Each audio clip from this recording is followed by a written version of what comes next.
In the annals of Korean history, there existed a martial art known as sabak, the nation's oldest form of hand-to-hand combat.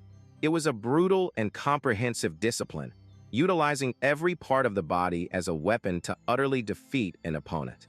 During the mid-Goryeo period, its popularity exploded into a phenomenon called sabaki, transforming from a martial art into a widespread spectacle for high-stakes gambling. The practice grew so rampant that laws were enacted to punish those who wagered on the bloody contests. Yet this did little to curb the obsession. Fueled by the vast wealth of the aristocracy, the scale of sabak tournaments continued to swell into grand events. Warriors from every corner of the land flocked to the arenas, each one driven by the intoxicating pursuit of wealth and immortal fame. With the crushing impact of a fist, a young fighter was slammed into the dirt floor of the arena. His vision swam as the world spun around him, the roar of the crowd fading into a dull hum. Above him, his larger, more powerful opponent loomed, a predator preparing to deliver the final, decisive blow. The hulking fighter lunged forward, his voice calling out his technique, a right-hand direct strike meant to end the match. But the fallen warrior's spirit was not yet broken. With a surge of adrenaline, he met the incoming fist with his own block, the sound of the impact cracking through the air as he defied his seemingly certain defeat. Not to be denied, the larger combatant immediately followed with a powerful roundhouse kick, aiming to decapitate his resilient foe. The young man, however, reacted with surprising speed, ducking beneath the sweeping leg and narrowly avoiding the blow. He stumbled from the force but planted his foot firmly, his eyes blazing with an unyielding fire. Leaning against the corner post, the young fighter gasped for air, his body battered and bruised. His opponent stood in the center of the ring, offering a piece of condescending advice. He praised the young man for withstanding 30 of his punches, but warned him to surrender now, lest the next barrage cause him permanent harm. Through gritted teeth and bloodied lips, the young fighter began to mutter a single, strained word. His opponent mocked him, unable to hear the quiet whisper and demanding he speak up. With a sudden roar, the fighter lunged, shouting, "Head, head," as he reached for his opponent's top knot, an act of profound disrespect in the ring. The larger man's face contorted in fury at the audacious move. He vowed that for every strand of hair touched, he would deliver 30 punches in return. But as he coiled to strike, the young warrior used the ring post as a springboard, launching himself into a spectacular flying kick that crashed directly into his opponent's face. The crowd erupted at the shocking turn of events, their cheers echoing through the stadium.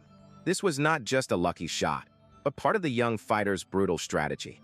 He allowed himself to be beaten to the brink of unconsciousness, for it was only in that state, when he felt like an empty sandbag, that he could truly come back to life. From a private viewing box, two men watched with grim satisfaction. Everything was proceeding just as they had planned. The younger man noted that fighters from the military selection were on another level, but the elder knew the truth. The only fighter who could endure such punishment was none other than the legendary mad dog of Mujangson, Lee Min. Their entire operation hinged on Lee Min's astonishing durability, allowing them to stage a realistic and profitable match-fixing performance. Back in the ring, Lee Min pressed his advantage, not with brute force, but with a storm of taunts. With every strike he landed, he hurled insults, mocking his opponent's appearance to shatter his focus. Lee Min moved with a newfound energy, his attacks flowing like water around the larger man's clumsy reprisals. He landed blow after blow, each one a precise and stinging reminder of his opponent's failing defense. The once dominant fighter was now swinging at air, his composure crumbling under the relentless physical and verbal assault. The old gambler explained the beauty of their setup. For a commoner, the only path to becoming a military officer was to defeat a selected candidate, setting the stage for a legendary underdog story. The mad dog fighting for his future against the bull fighting for his family's honor. It was a narrative crafted to perfection, guaranteed to make them a fortune. He laughed, thinking of the profits they would soon collect from this masterful manipulation. Their plan was flawless, their victory all but assured. And yet, a flicker of doubt remained. There was something in Li Min's eyes, a feral, unpredictable gleam that sent a shiver of unease down his spine. Down in the arena, the atmosphere had completely shifted. The crowd, sensing a historic upset, roared Li Min's name as the tide of bets turned in his favor. Li Min punctuated the moment with a powerful punch, looking his noble opponent dead in the eye. "You're nothing special," he said, his voice dripping with contempt. The two fighters exchanged a final, brutal flurry of blows before the deep tone of the gong signaled the end of the round. They slowly separated, stepping back to their respective corners, but their eyes remained locked. The air in the ring was heavy with tension, a silent promise of the violence yet to come. The noble fighter grabbed Li Min, his voice a furious whisper. He reminded the mad dog of their agreement, a promise to end the fight moderately, but that agreement was now void. He promised to teach Li Min a true lesson for his defiance, calling him a worthless slave, an insult that turned Li Min's expression to stone. From the sidelines, Li Min's handler panicked, rushing to the ropes with a look of sheer terror. He pleaded with his fighter, reminding him of the plan and the secret signal to throw the match. If the noble was to actually fall, the consequences would be fatal for all of them. The desperate warnings were ignored. Li Min turned his back on his handler, his shoulders squared with defiance. He walked slowly, deliberately, back to the center of the ring, each step a clear and final rejection of the script he was meant to follow. Up in the stands, the report came in. The betting pools had swelled to 10 times their initial size, all on the mad dog. The old gambler nervously asked his partner, Hyungmin, if his brother in the ring would be all right, his concern purely for his money. Hyungmin smiled coolly, replying that the best fighters are not just those who can dish out punishment, but those who can take it. The old man roared with laughter, his confidence restored. He declared his excitement to see just how strong the bond between brothers truly was. As he spoke, his eyes drifted to a line of imposing thugs standing nearby, a silent and deadly reminder of the price of failure. The gong for the final round sounded. Without a moment's hesitation, the noble stomped down hard on Li Min's foot, pinning him to the ground with a sickening crunch. "Pathetic brat," he snarled, his face a mask of pure hatred. "I'll beat you to death." Even with his foot crushed and held in place, the mad dog refused to yield. Using his trapped leg as an anchor, he channeled all his remaining strength into an explosive, twisting leap. His other leg flew upwards, a devastating kick that connected with the noble's head with apocalyptic force, sending a shower of blood into the air. Time seemed to stand still as every witness stared in utter disbelief. The gambler's jaw hung open, Hyungmin's smug confidence evaporated into shock, and the menacing enforcers watched, stunned. In one breathtaking, impossible moment, the mad dog had not just defied their plan. He had completely and utterly destroyed it. Splattered with his opponent's blood, Li Min stood breathing heavily in the center of the arena. The impossible victory hung in the air, a moment of stunned silence that gripped every spectator. For those who had orchestrated the fight, this was not just an upset. It was a catastrophic failure that defied all logic and power. This was not his first time facing impossible odds. A memory surfaced, a much younger Li Min, facing a giant of a man in a similar ring. Even then, his explosive, untamed style was his greatest weapon, a flying kick delivering a knockout that cemented his reputation as a wild, unpredictable fighter. A gong rang out, officially signaling the end of the match. The announcer's voice, filled with disbelief, roared through the stadium. "Winner, Mad Dog Li Min." In an instant, the stunned silence shattered, replaced by a deafening roar from the crowd who had just witnessed a legend being born. Li Min tilted his head back, his bruised face fixed on the VIP stands where the nobles watched. "An agreement?" he spat, his voice laced with contempt. "That's just noble nonsense. How does it feel to be exposed by a mere slave? But it makes you want to cough up blood, huh?" In the stands, the old gambler's face contorted into a mask of pure fury. The public humiliation was a poison coursing through his veins. "Catch that crazed fighter," he seethed, his voice trembling with rage. "Catch him right now."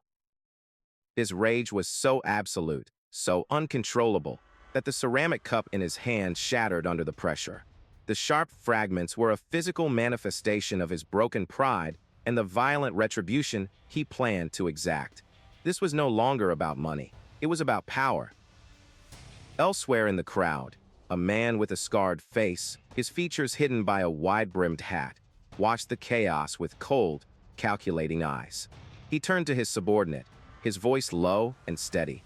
"Find out everything about that so-called mad dog," he commanded. "He might be useful."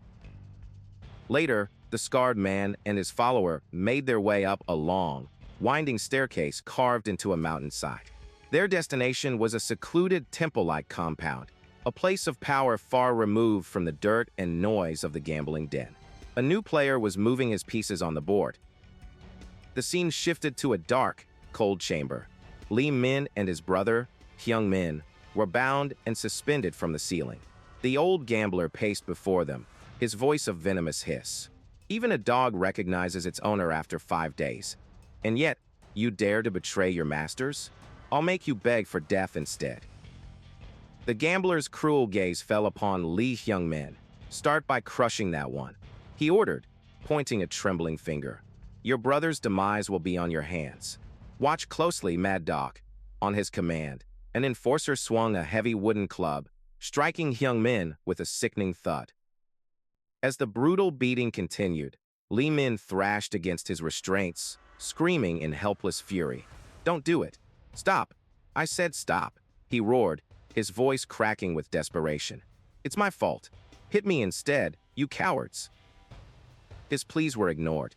A monstrously large enforcer stepped forward, cracking his colossal knuckles with a menacing grin. He shoved the other guard aside and loomed over the already injured Lee Hyung Min, preparing to deliver a truly devastating blow. The giant's fist slammed into Hyung Min's gut with the force of a battering ram. A strangled cry escaped Hyung Min's lips as blood sprayed from his mouth. Lee Min could only watch. The image of his brother's suffering burned into his very soul. In that moment, something inside Lee Min snapped. A cold, unadulterated hatred filled him, eclipsing all pain and fear. A silent vow echoed in his mind. "I won't let this go.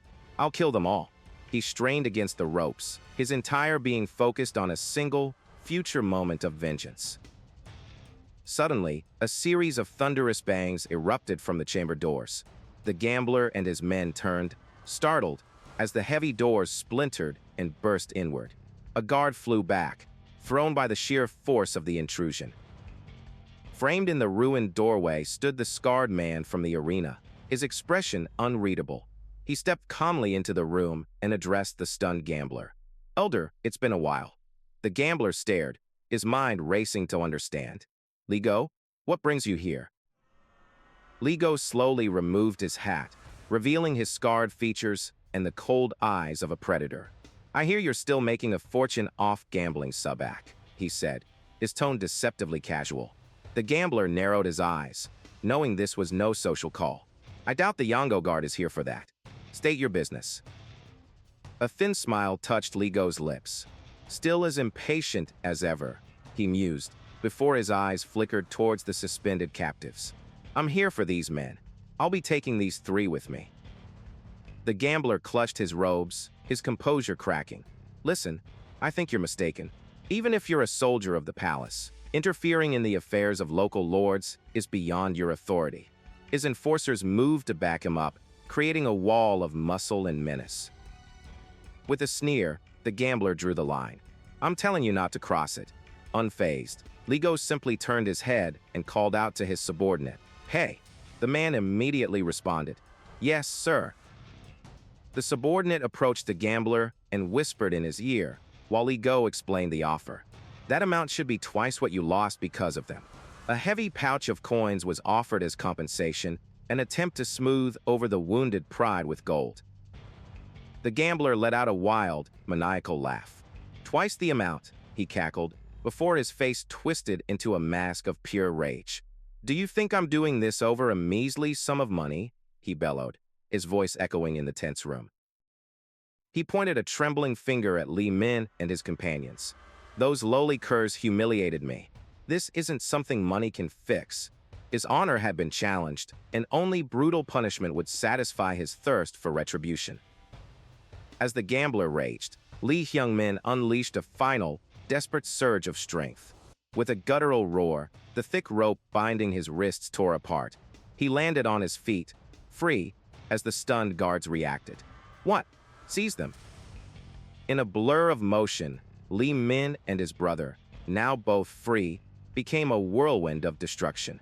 They moved with a desperate, synchronized ferocity, their fists and feet lashing out at the unprepared guards. Years of fighting for their lives had honed them into perfect weapons. The massive enforcer, who had just been torturing them, moved to intervene, but he was too slow. Lee Min flowed around his clumsy attack and launched himself into the air, delivering a powerful kick that connected with the giant's temple with a sickening crack. Lee Go watched the display with a flicker of impressed curiosity. The giant enforcer crumpled to the floor, unconscious. Lee Min stood over his fallen foe, his chest heaving, and pointed directly at the horrified gambler. "Hey, old man, I don't plan on settling this with money either." Standing amidst the bodies of fallen guards, Lee Min's voice cut through the stunned silence. His defiant declaration aimed squarely at the panicked gambler. His fight wasn't about money. It was about pride and survival. The gambler's face contorted with rage, his greed and arrogance boiling over as he shrieked at his remaining men, ordering them to seize the boy who had shattered his perfect scheme. The enforcers, recovering from their shock, began to close in, their crude weapons held ready. They formed a tight circle around Lee Min, cutting off any hope of escape. Though bruised, battered, and hopelessly outnumbered, the mad dog's eyes held no fear, only the cold, sharp glint of a predator cornered. Suddenly, a figure moved with impossible speed, weaving through the circle of guards. It was Lee Go. With a grace that defied the chaos around them, he intercepted a swordsman lunging for his brother. The steel blade, meant to end Lee Min's life, met Lee Go's simple wooden practice sword. In a shower of sparks, the metal weapon shattered into a dozen pieces, the fragments sent spinning uselessly through the air. Before the disarmed swordsman could even register his shock, Lee Go followed through with a devastating kick, sending the man sprawling to the floor. The gambler watched this betrayal with utter disbelief, his voice cracking as he screamed his subordinate's name. This wasn't part of the plan. His own man had turned against him. The scene shifted, revealing a quiet conversation from a time before the chaos. Lee Go, known then as I-Go, stood before the gambler, discussing a more delicate matter. He mentioned the gambler's son, a young man named Imyugi, who was participating in the prestigious martial arts selection tournament. Lee Go spoke with a calm, persuasive tone, acknowledging Imyugi's incredible talent with both the sword and martial arts. However, he carefully planted a seed of doubt, reminding the gambler that in this world, skill alone is never enough to guarantee success. He then presented his solution, a promise that a certain wild dog, Lee Min, would play a crucial role in securing his son's victory. The gambler's teeth clenched, weighing the risk against the reward. A cruel, calculated smile finally spread across his lips as he gave his consent. Lee Go offered a slight bow, his own expression one of quiet triumph. The pieces of his intricate plan were falling perfectly into place. The gambler issued a final, pointed threat, reminding Lee Go that Jeonju was under his absolute control, a warning against any further deception. Lee Go merely smiled, a subtle, knowing look that suggested he was playing a much deeper game than the gambler could ever comprehend. The memory faded, leaving the present carnage in its wake. Far from the bloody fighting pits, in a peaceful grove, a young woman named Baekji grumbled to herself. She struggled with a long pole, trying to knock chestnuts from a tall tree. One particularly stubborn husk clung to its branch, and she wryly noted its resemblance to the head of her friend, Yuman. With a final, frustrated push, she dislodged the spiky chestnut. To her horror, it plummeted directly towards her. A startled scream escaped her lips as she instinctively threw her hands over her head, bracing for the painful impact. In a flash of movement, a young man appeared, his sword slicing through the air with incredible precision. He split the falling chestnut in two just inches from her head, its halves landing harmlessly at her feet. Relieved, Baekji looked up to see her savior, Imyugi, who shot a disapproving glance towards an unseen monk for assigning her such a dangerous task.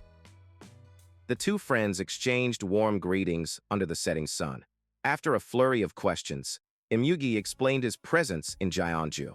He had managed to qualify for this year's martial arts selection tournament, a grand event being held at the Wangyangsa Temple. Baekji sighed, confessing she never understood the appeal of such violent contests. It reminded her of Yumin, who constantly subjected himself to beatings in the underground fighting rings just to earn money.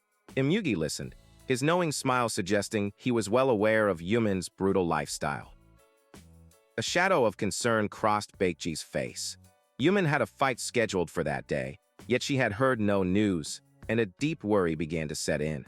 Imyugi, however, remained untroubled, reassuring her with unshakable confidence that Yumin was far stronger and more resilient than she gave him credit for.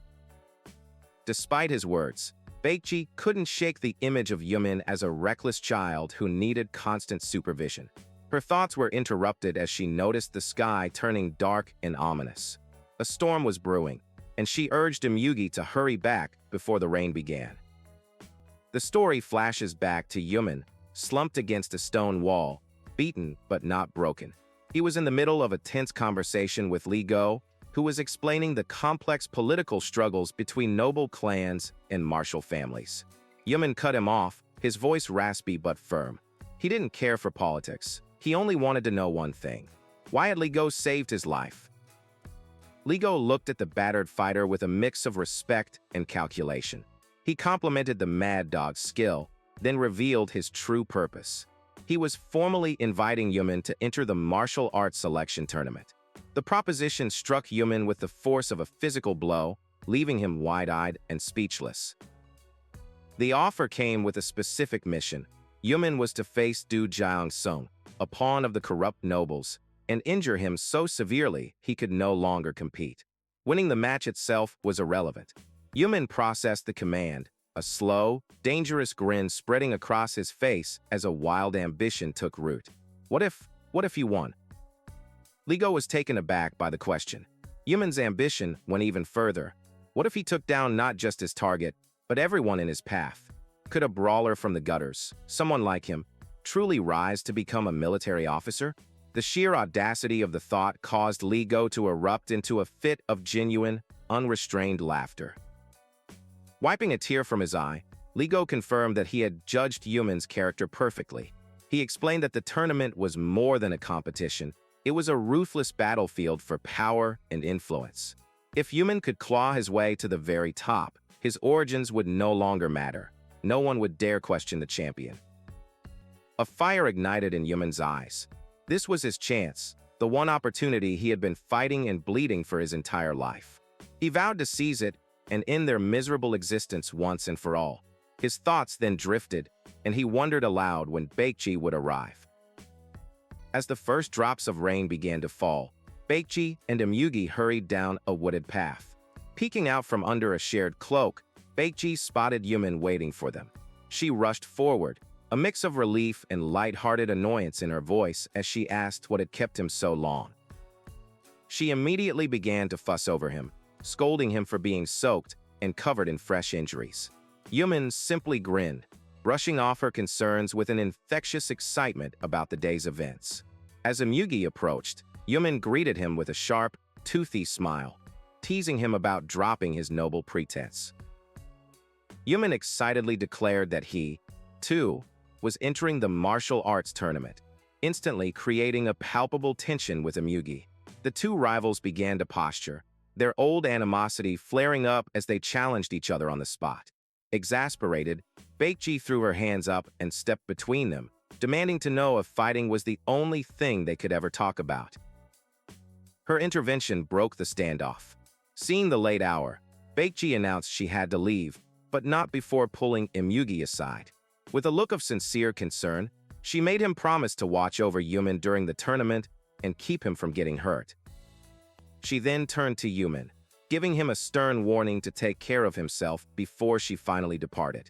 Yumin scoffed at the idea of needing protection, but as she walked away, he cupped his hands and shouted after her, his voice filled with newfound hope. He promised he would return as a proper military officer. With Baekji gone, Yumin's full attention snapped back to Imyugi, his bravado returning. He bragged that no amount of formal training could compare to his experience in real combat. He then recounted the day's events, boasting that his skills were so impressive that the esteemed Yongo guard had personally recruited him to eliminate a troublesome fighter. The name of his target, Du Jiang-sung, caused Imyugi's casual demeanor to vanish. His eyes widened in alarm. He told Yumin in no uncertain terms to stay away from that fight, gravely warning him that Du Jiang-sung was beyond his abilities.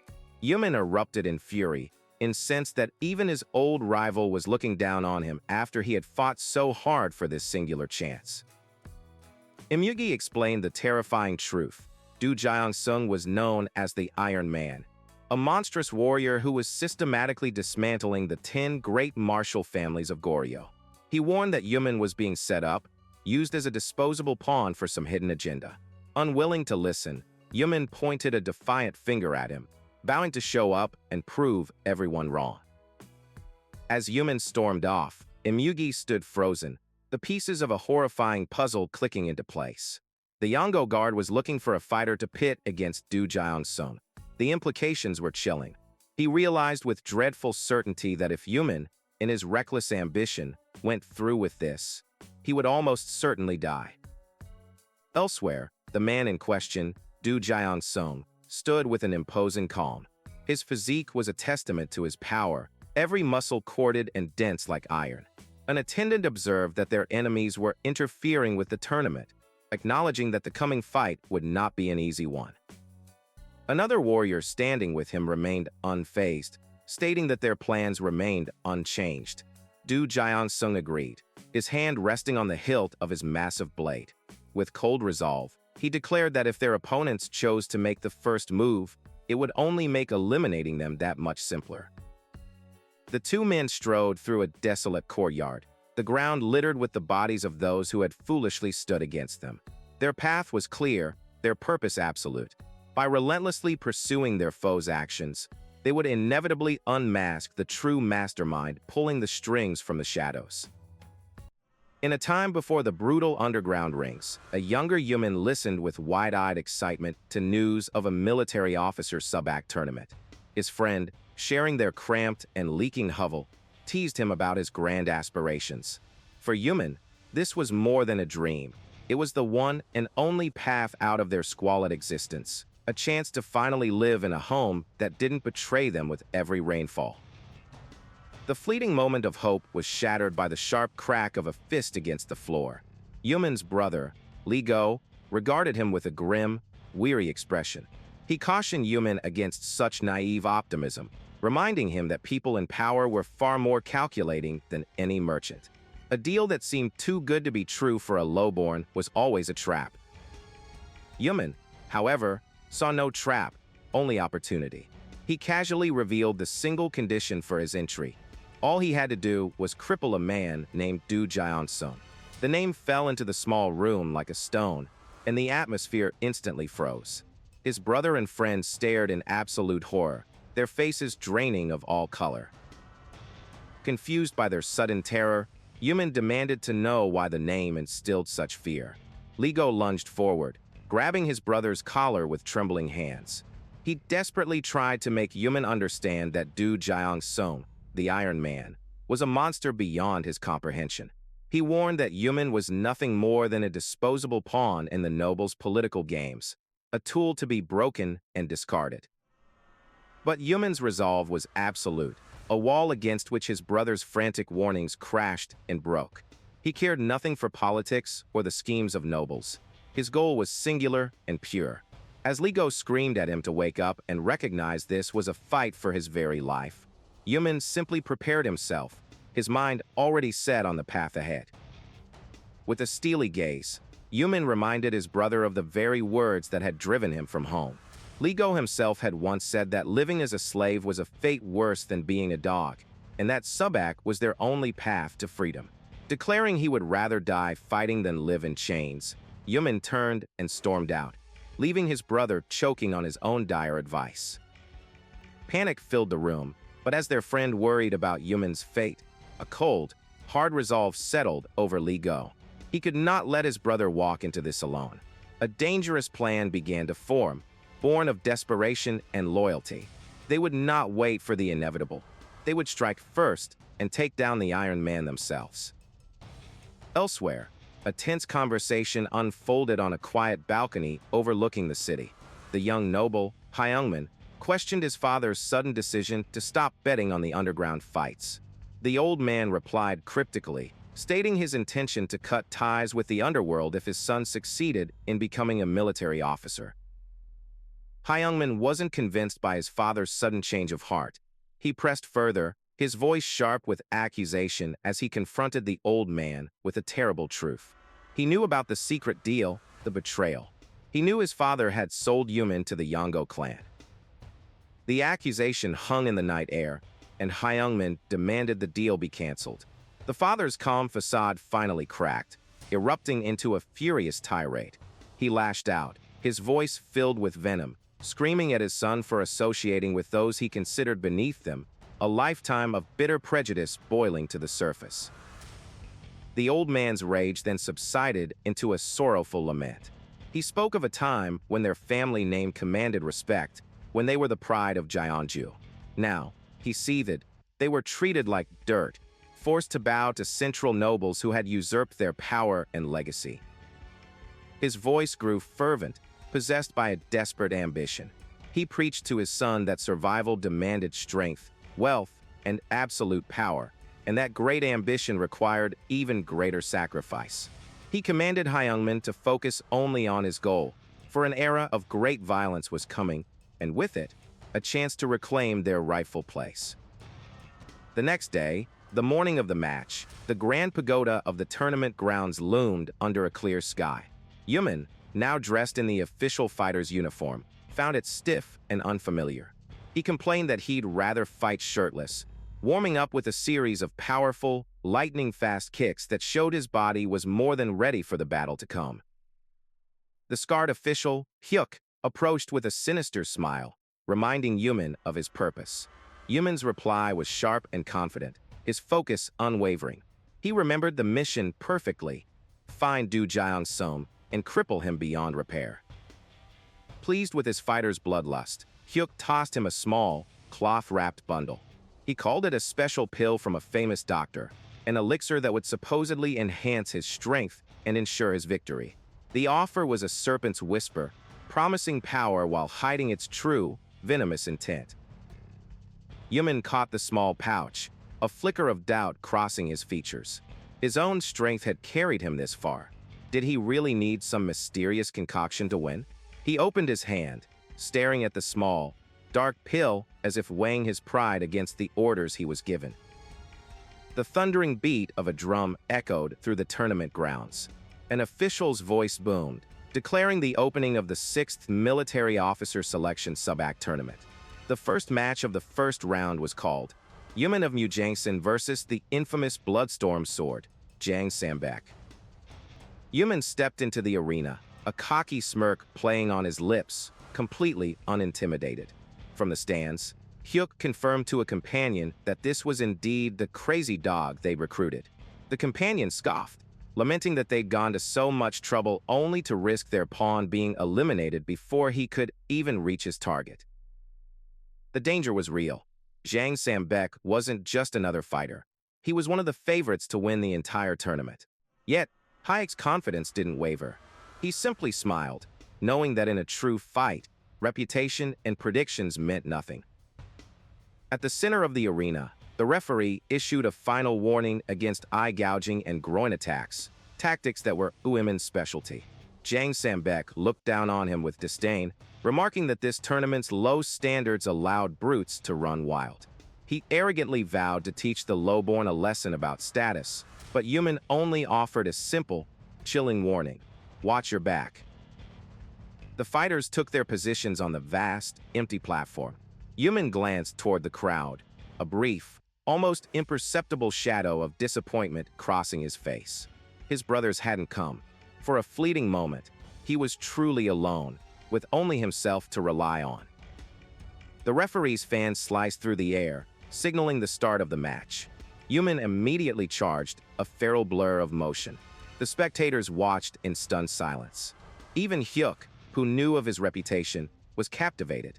There was something utterly alien about the crazy dog's sub-act. Yumin's advance was an explosion of chaotic energy. Zhang Sambek, a master of formal technique, was momentarily stunned. He saw no discipline, no recognizable stance or pattern in the onslaught.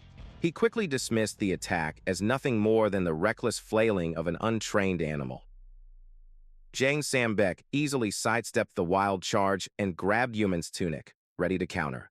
But in that instant, he felt his opponent's body twist in a way that defied all logic. A horrifying realization dawned on him as Yumin used the grab as a pivot point. This wasn't recklessness. It was something else entirely. It was formless. With a surge of kinetic power, Yumin spun, slamming his elbow into Zhang Sambek's back and driving him face-first into the stone platform. The elite swordsman cried out, begging for a moment's pause. But mercy was not in Yumin's nature. His fist descended like a meteor, connecting with a sickening crunch. His opponent had called his style reckless, but the truth was far more profound. He was formless itself. The echo of the final blow faded, leaving a stunned silence over the arena. Yumin knelt over his unconscious foe. The stone tiles around them cracked from the impact. He looked up, his face a mask of feral triumph, and snarled, "I don't know about the difference in status, but I'll make sure you understand the difference in strength." Du Jiangsung and his subordinate, Cheolin, moved through the desolate stone alleyways with an unhurried, lethal purpose. Noting the time, Du Jiangsung grew impatient, his focus solely on the tournament ahead. Cheolin, however, glanced down at one of the bodies they had left in their wake, a flicker of amusement in his eyes as he privately mocked the quality of their opposition. The plan had been meticulously set. In a clandestine meeting, the ambitious Hyungmin received his intelligence. The narrow alley was the only path his target could take, a perfect kill zone. The informant, a man whose network was legendary, staked his flawless reputation on the information, providing a crude but accurate sketch of the formidable warrior they intended to ambush. Hyungmin's resolve was absolute. With a violent slam of his fist that scattered coins across the table, he accepted the payment and the mission. His ally issued a stark warning. Their target was a different breed of warrior, and failure would mean certain death. But Hyungmin's desperation had long since eclipsed his fear. His friend's concerns were meaningless. Staring at the drawing of his target, Hyungmin's expression was a mask of grim determination. Every risk, every danger, was a price he was willing to pay. He did not care for his own life, so long as his actions could save women. Back in the present, the ambush was sprung. Hyungmin identified his target, the mighty Du Jiangsung, and knew his objective was not to kill, but to stop him from reaching the tournament at any cost. With a desperate cry, he launched himself from the shadows, his blade aimed not at the primary target, but at his subordinate, Cheolin. The swift and decisive attack was stopped dead. Hyungmin stared in utter disbelief as Cheolin caught the razor-sharp blade between two fingers, his grip like a vise of iron. With a sharp twist that sent a spray of his own blood into the air, Cheolin disarmed the would-be assassin, wrenching the dagger from his hand and turning the tables in an instant. Just as Cheolin prepared to interrogate Hyungmin, a new threat emerged. An axe-wielding brute descended from the wall, swinging for Du Jiangsung's blind spot. But Du Jiangsung was anything but unaware. In a blur of motion, he sent Hyungmin flying with a powerful kick, clearing a path to face this new opponent without a trace of concern. Before the axe could find its mark, Cheolin acted.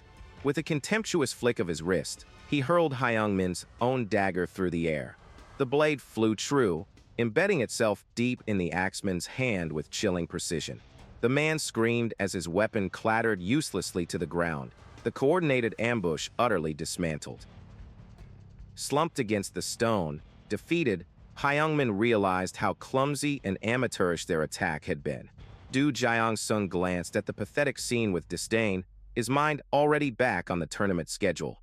Cheolin, ever the loyal subordinate, assured his master that he would handle the cleanup, urging him to proceed to Wangryongsa without further delay. Meanwhile, at the tournament, the very person Hyungmin was trying to protect was carving his own path of destruction. An announcer declared Lee Yumin the victor as he stood triumphantly, his foot planted on his unconscious opponent's head.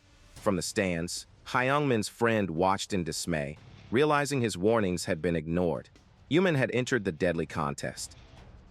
Yumin greeted his friend with a cocky grin, but received only a stern rebuke against overconfidence. His friend insisted the victory was a fluke, a result of his opponent's carelessness.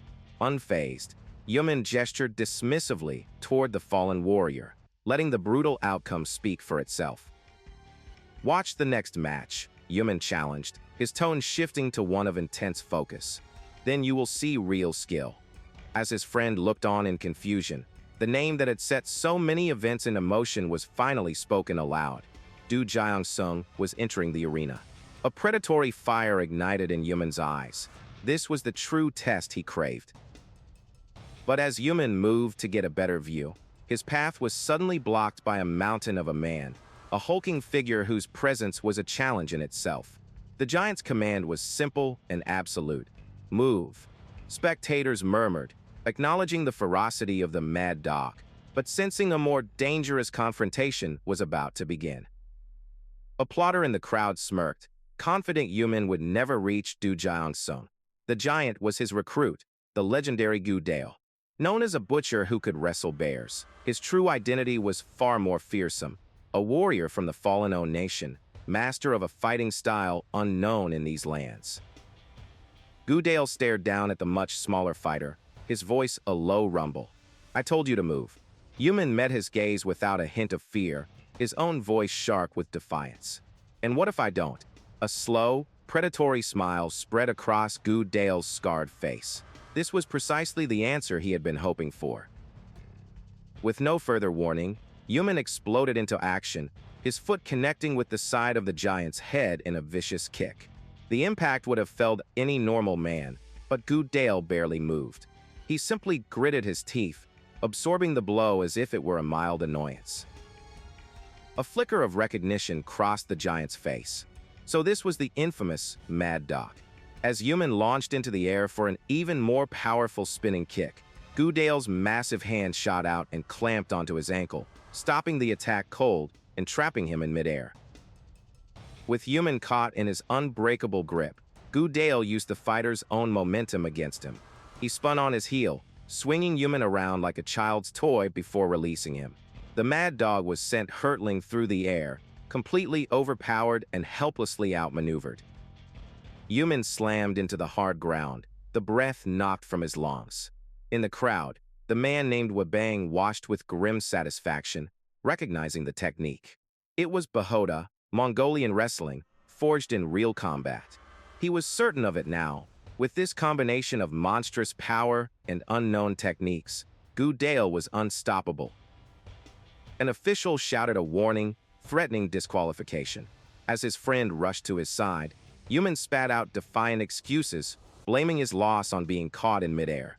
But inwardly, a cold dread washed over him. The giant hadn't overpowered him with strength alone. He had been defeated by pure, masterful technique. Just then, the announcer's voice echoed across the arena, calling the second round match. It was a clash of titans, Samilpo's Gu Dale versus Jumsance's Du Jiang-sung. Yumin's eyes widened. The man who had just effortlessly thrown him was now facing the very monster he had come here to challenge. His friend saw only doom, pleading with Yumin to escape while he still could, knowing the winner would be his next opponent. But Yumin's fear had been replaced by a feral grin. This wasn't a death sentence. It was a golden opportunity to study his future opponent and discover their weaknesses firsthand. On the fighting stage, Du Jiang-sung wasted no time. He knew this giant was no random participant and demanded to know who had sent him. Gu Dale responded with a taunting smirk, promising answers only in the unlikely event of his defeat. Du Jiang-sung's gaze hardened into cold steel. The referee called them to their positions. Gu Dale acknowledged the legend of Du Jiangsung's Iron Fist, a blow no man could withstand. But he held his own legend just as dearly, utterly confident that once his hands found their mark, no one could escape his unbreakable grip. The match began. Gu Dale charged forward like an avalanche, intent on closing the distance to grapple. Du Jiangsung remained perfectly still, a bastion of calm, waiting for the precise moment to meet the charge and unleash the devastating power of his fist. In a surprising display of agility, Du Jiangsung flowed past the giant's guard, closing the distance himself. Gu Dale grinned, believing his opponent had made a fatal error. With the iron fist neutralized at close range, he wrapped his arms around Du Jiangsung, preparing to end the fight with a single, bone-shattering throw. But as Gu Dale heaved with all his monstrous strength, nothing happened. Du Jiangsung stood as if he were part of the stone platform, an immovable object of impossible weight. Shock and disbelief crashed over the giant as he recognized a legendary weight technique, something he had never encountered and could not possibly overcome. In that moment of stunned confusion, Du Jiangsung struck.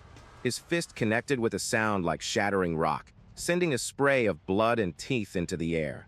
The force drove the giant backward, his feet cracking the very stone beneath him. Before Gu Dale could recover, Du Jiangsung's hand clamped over his broken face. "Are you in the mood to answer yet?" The giant was broken, his arrogance shattered. Du Jiangsung stared down at him, his expression cold and unimpressed, a terrifying aura manifesting behind him. "Well, it doesn't matter," he stated, his voice devoid of emotion. "I'll just ask the next guy." Du Jiangsung's iron grip tightened, forcing a cry of agony from his captive. The man's jaw was at its breaking point, but Du Jiangsung's expression remained like carved stone, utterly devoid of mercy. This was not merely an interrogation, it was a demonstration. "Let this be," he began, his voice a low growl as he drew back his other fist, channeling immense power into his knuckles. "A lesson for the rest of you." Two other warriors, their faces etched with shock and disbelief, could only watch as the lesson was delivered. Du Jiangsung's punch connected with the force of a landslide, a brutal and decisive blow that sent his victim hurtling backward through the air. The man's body tumbled limply, a testament to the absolute and terrifying power wielded by the fearsome warrior known as the Iron Man. Watching from a distance, Yuman felt a cold sweat bead on his brow. The casual, overwhelming violence he had just witnessed was on a completely different level from anything he had ever faced. Beside him, his companion Yugi watched with a grim, calculating expression, his own mind racing to analyze the monstrous strength on display. Under the cover of night, a clandestine meeting was underway. A subordinate delivered a grim report to his commander, confirming their fears. The soldiers who were captured after failing to attack the Iron Man were all poisoned before we could question them. Another warrior, his face a roadmap of scars, added that the Yungyang army was now monitoring them, making any further restraint a fool's errand. The commander strode forward, his presence silencing the group.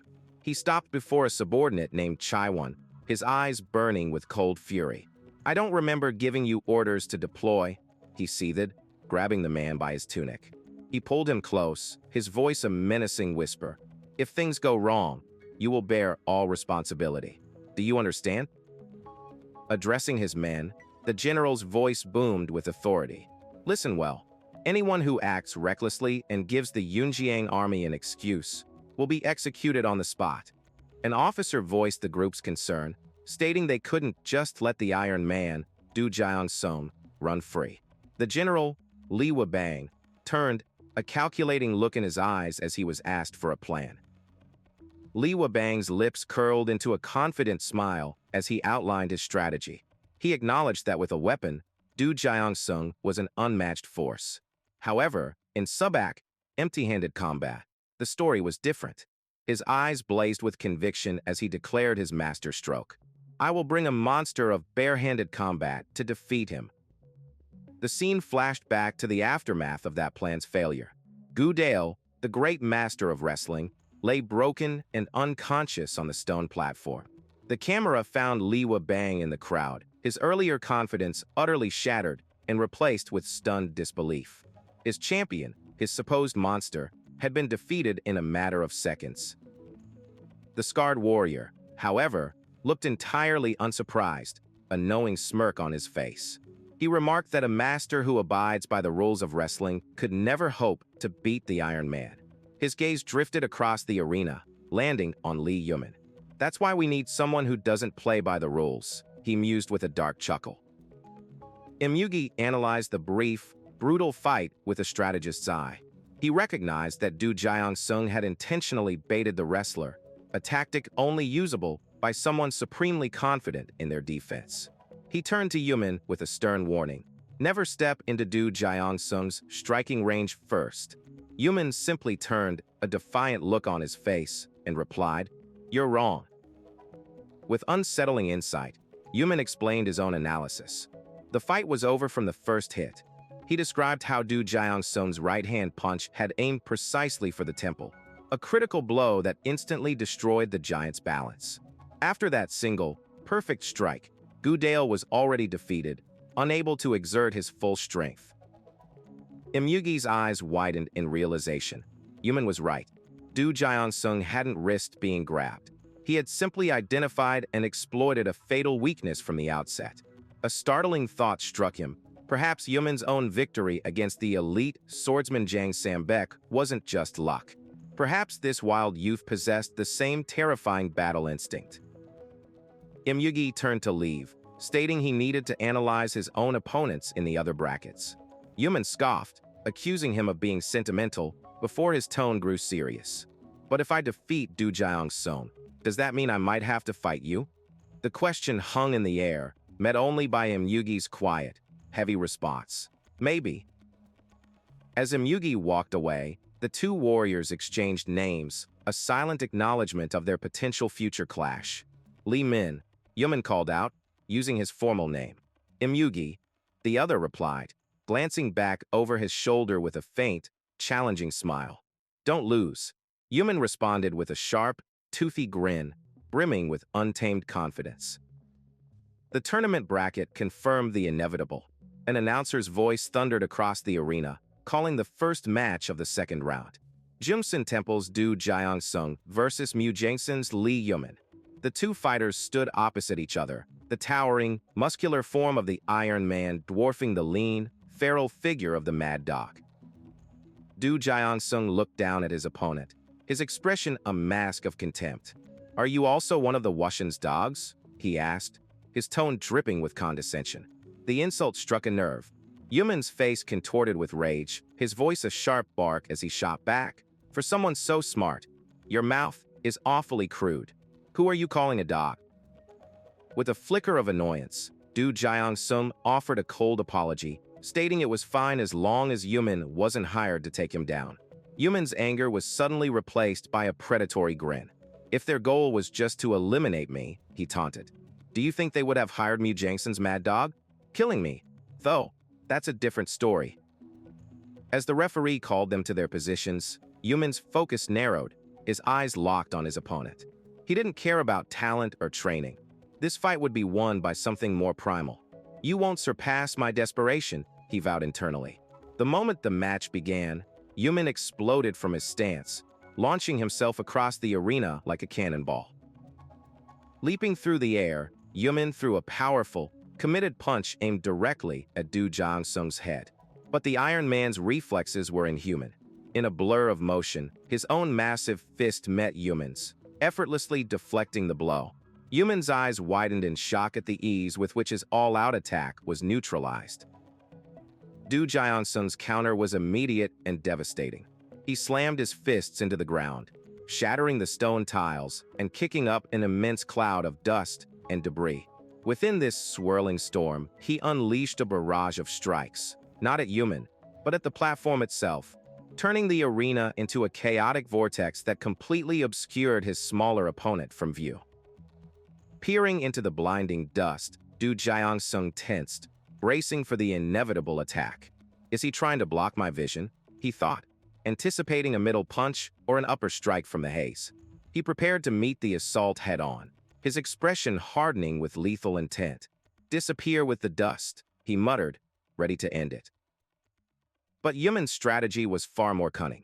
Instead of attacking high, he used the smokescreen to drop low, sliding on the broken stone beneath Du Jiangsung's line of sight.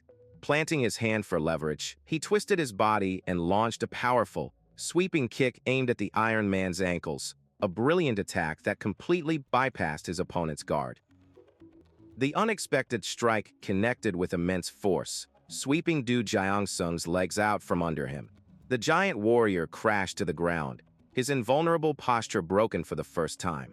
Before he could recover, Yumin was upon him, leaping into the air. "Farewell, Iron Man," he roared, bringing his foot down in a final, crushing stomp that echoed across the silent arena. As the formless warrior descended, his cry echoed across the arena, a promise of finality for the seemingly invincible Iron Man. However, another voice, clear and knowing, cut through the tension, revealing a truth hidden until this very moment. It was not some unknown combatant named Yumin who was about to strike the final blow. The one chosen as a martial officer, the fighter who had defied all expectations, was none other than Li Min. With his identity revealed, his foot came down with the force of a falling star, aimed to shatter not just the stone, but the legend of Du Jiangsung. The shockwave of the battle rippled outwards, reaching the towering pagodas that overlooked the tournament grounds. Inside, the roar of the massive crowd was a testament to the brutal spectacle unfolding below. High above them, on a balcony reserved for the most powerful figures, three stoic warlords observed the proceedings with unreadable expressions, their silence more telling than any shout. Throughout the stands, factions of warriors watched with rapt attention, their banners fluttering in the tense air. Soldiers clad in armor emblazoned with the emblem of a skeletal bird stood beside another group bearing crimson flags, all united in their awe and anticipation. One of the overseeing warlords leaned forward, his gaze locked on the arena floor, every detail of the unprecedented battle being etched into his memory. From another section of the arena, a scarred warrior watched, a grim smile on his face. It landed perfectly, he thought with certainty. With an attack like that, even the Iron Man should have taken a fatal hit. But the crowd murmured in confusion, pointing towards the victor. Instead of celebrating his triumph, Li Min had leaped back, his face a mask of pure, undiluted shock, as if he had just witnessed an impossible ghost. The source of his terror became chillingly clear. From the crater of shattered stone, a single, powerful hand shot up and clamped around Li Min's descending ankle. Du Jiangsung, the Iron Man, had not been defeated. With a grip like forged steel, he stopped the cataclysmic stomp just inches from his face, his fingers digging into his opponent's leg as he began to rise from the rubble, an unstoppable force of nature. The ground cracked and groaned under Du Jiangsung's immense power as he pushed himself to his feet, effortlessly lifting Li Min into the air. Dangling helplessly, Li Min's mind reeled in disbelief. How was this possible? To not only survive the fall, but to catch a finishing blow with one hand. This wasn't a man he was fighting, it was a monster. With a guttural roar, Du Jiangsung swung his arm, using Li Min's own body as a club to smash him into the arena floor. The impact sent shrapnel of stone flying in all directions as Li Min's world exploded into pain. Agony shot through every nerve, his vision blurring from the sheer, bone-jarring violence of the counterattack. But the assault was not over. Du Jiangsung spun, hurling Li Min across the arena like a discarded stone. He tumbled end over end before crashing hard, his body carving a long gouge in the tiles. As Li Min slid to a halt, Du Jiangsung stood tall, his posture unwavering, his eyes burning with cold, merciless resolve. Refusing to be broken, Li Min twisted his body, converting his momentum into a new attack. He launched himself into a vicious spinning kick, but Du Jiangsung blocked it with a casual raise of his forearm. Undeterred, Li Min used the rebound to pivot, landing a solid kick to the Iron Man's ribs. For a fleeting moment, he felt a surge of hope. The blow had connected cleanly. Sensing a potential opening, Li Min pressed the attack with desperate ferocity.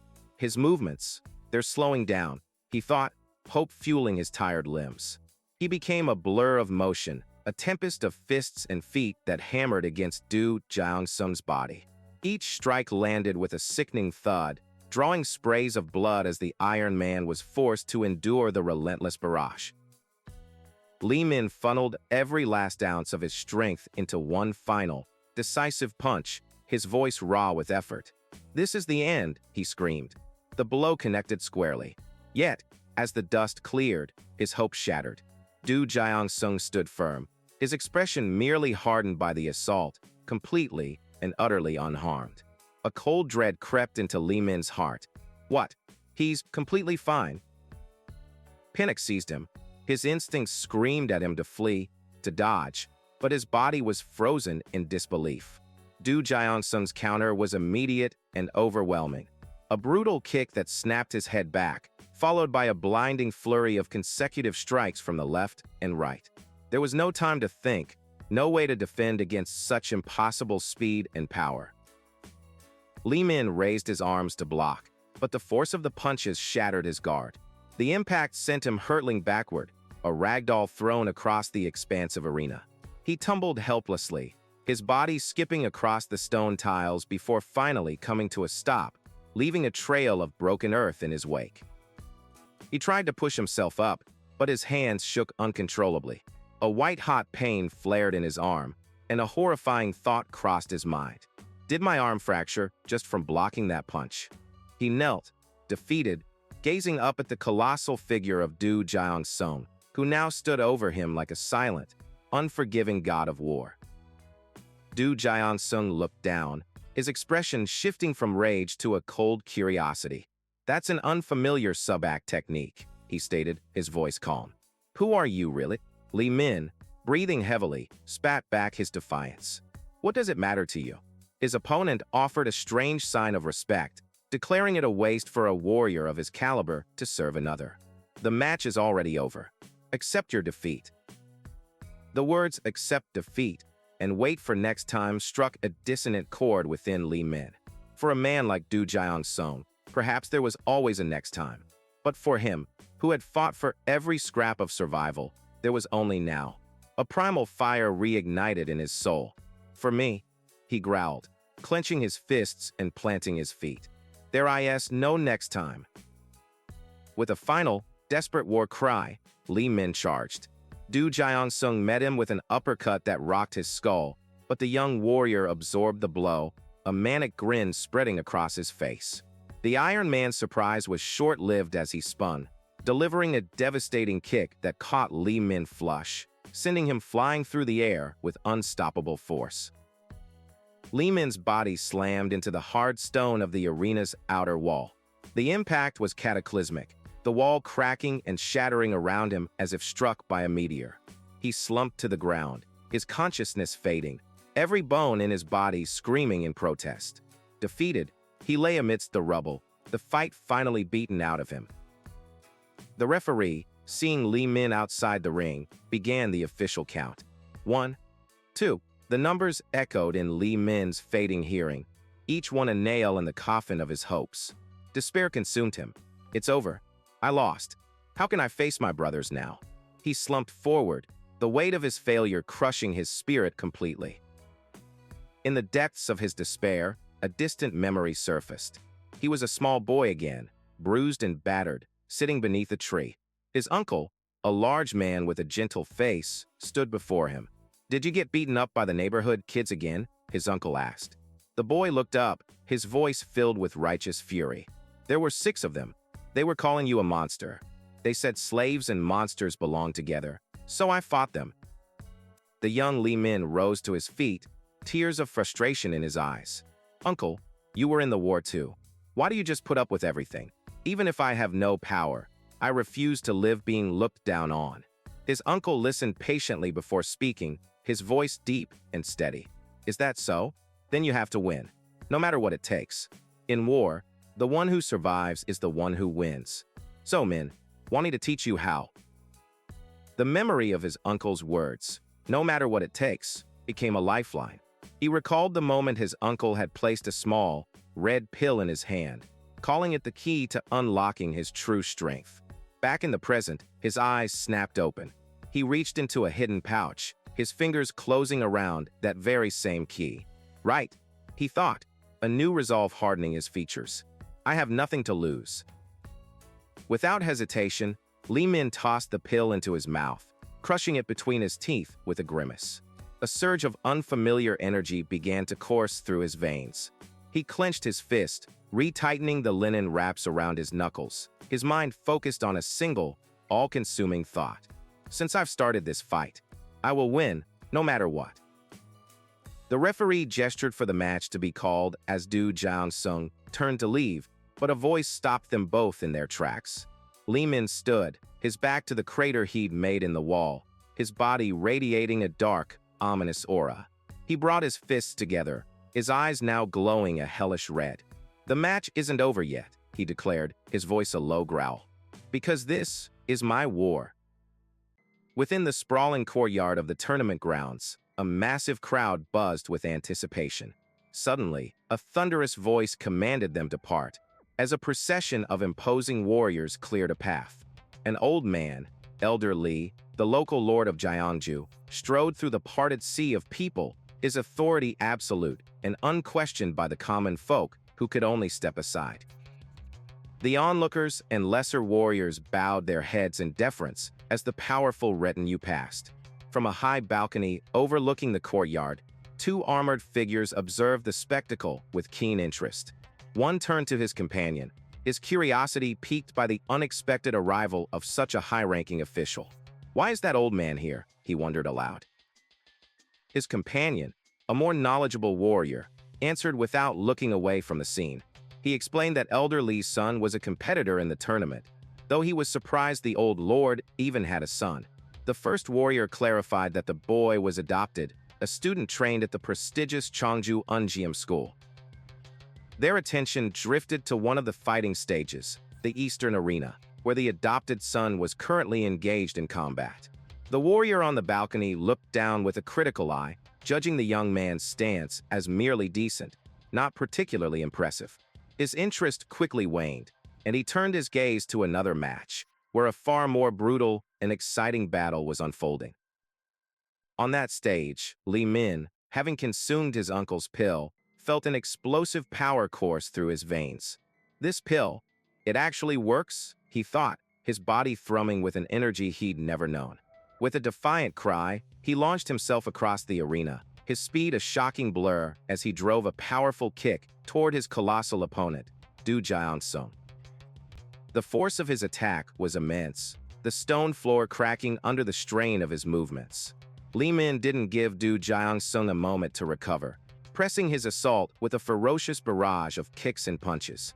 The larger warrior was forced onto the back foot, his eyes narrowed in surprise at this sudden, impossible surge in his opponent's capabilities. Li Min moved like a phantom, ducking under a sweeping punch and driving his own fist forward. Every fiber of his being was focused on overwhelming the giant before him, his mind a whirlwind of adrenaline and newfound power. This wretch, I will defeat him, he vowed internally, his eyes burning with a feverish intensity. The two exchanged a flurry of blows, the air crackling with the force of their impacts.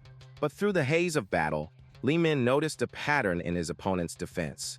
A critical realization dawned on him. Du Jiansung was methodically blocking every attack aimed at a single point. He's targeting only my right arm with his attacks.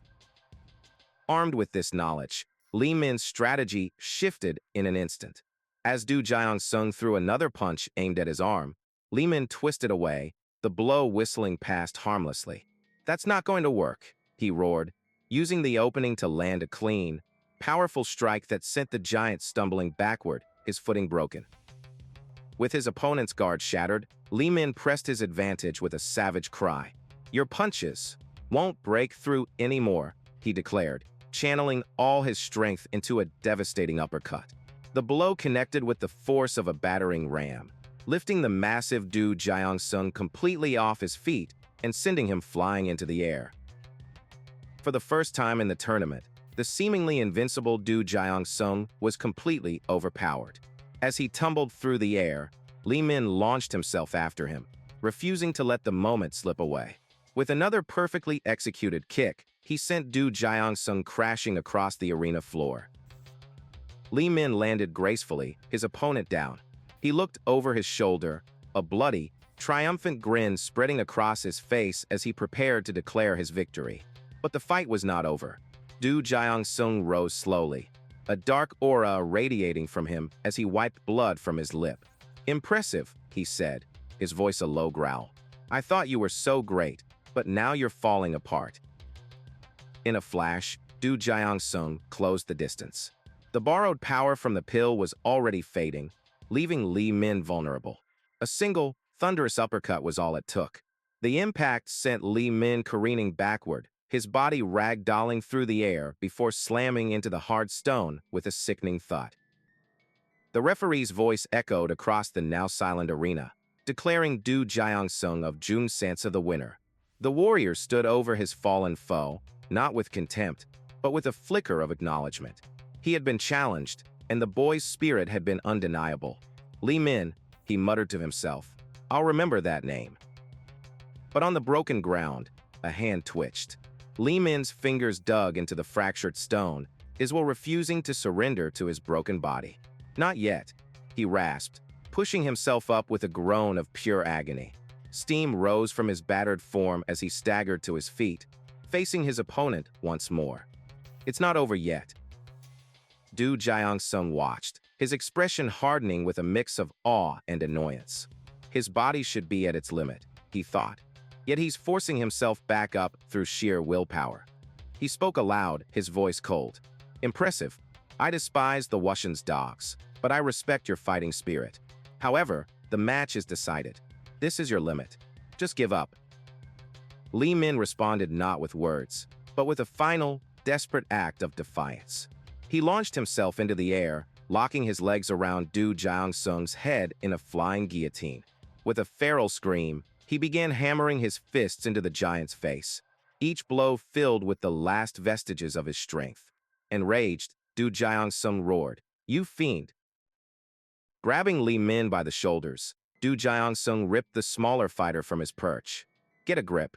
Wake up!" he bellowed, his patience finally exhausted. With a final, contemptuous spin, he hurled Li Min's unconscious body from the arena with all his might, sending him flying across the entire courtyard. At that exact moment, Elder Li and his retinue arrived at the base of the central tower. "Where's our young master?" the elder demanded. "He just won his match in the eastern arena," an aide replied. But before he could finish, a body soared through the air and crashed into the ground before them with a tremendous impact, shattering the stone. The attendant recoiled, exclaiming, "Confound it, that scared me."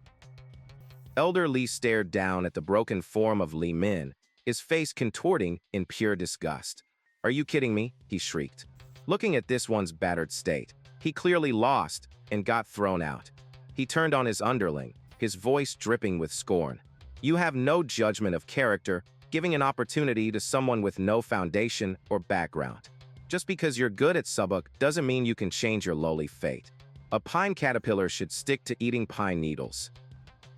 Though unconscious, the elder's cruel words seemed to penetrate Li Min's mind, striking a deep, primal nerve. His eyes snapped open, blazing with a terrifying light. In an instant, he shot up from the crater, his hands seizing the elder's robes with crushing force. Before anyone could react, Li Min slammed the lord's head into the ground, the impact echoing like a thunderclap. A wave of collective shock washed over the entire courtyard. Every spectator, from the commoners to the warriors on the balcony, stared in absolute disbelief.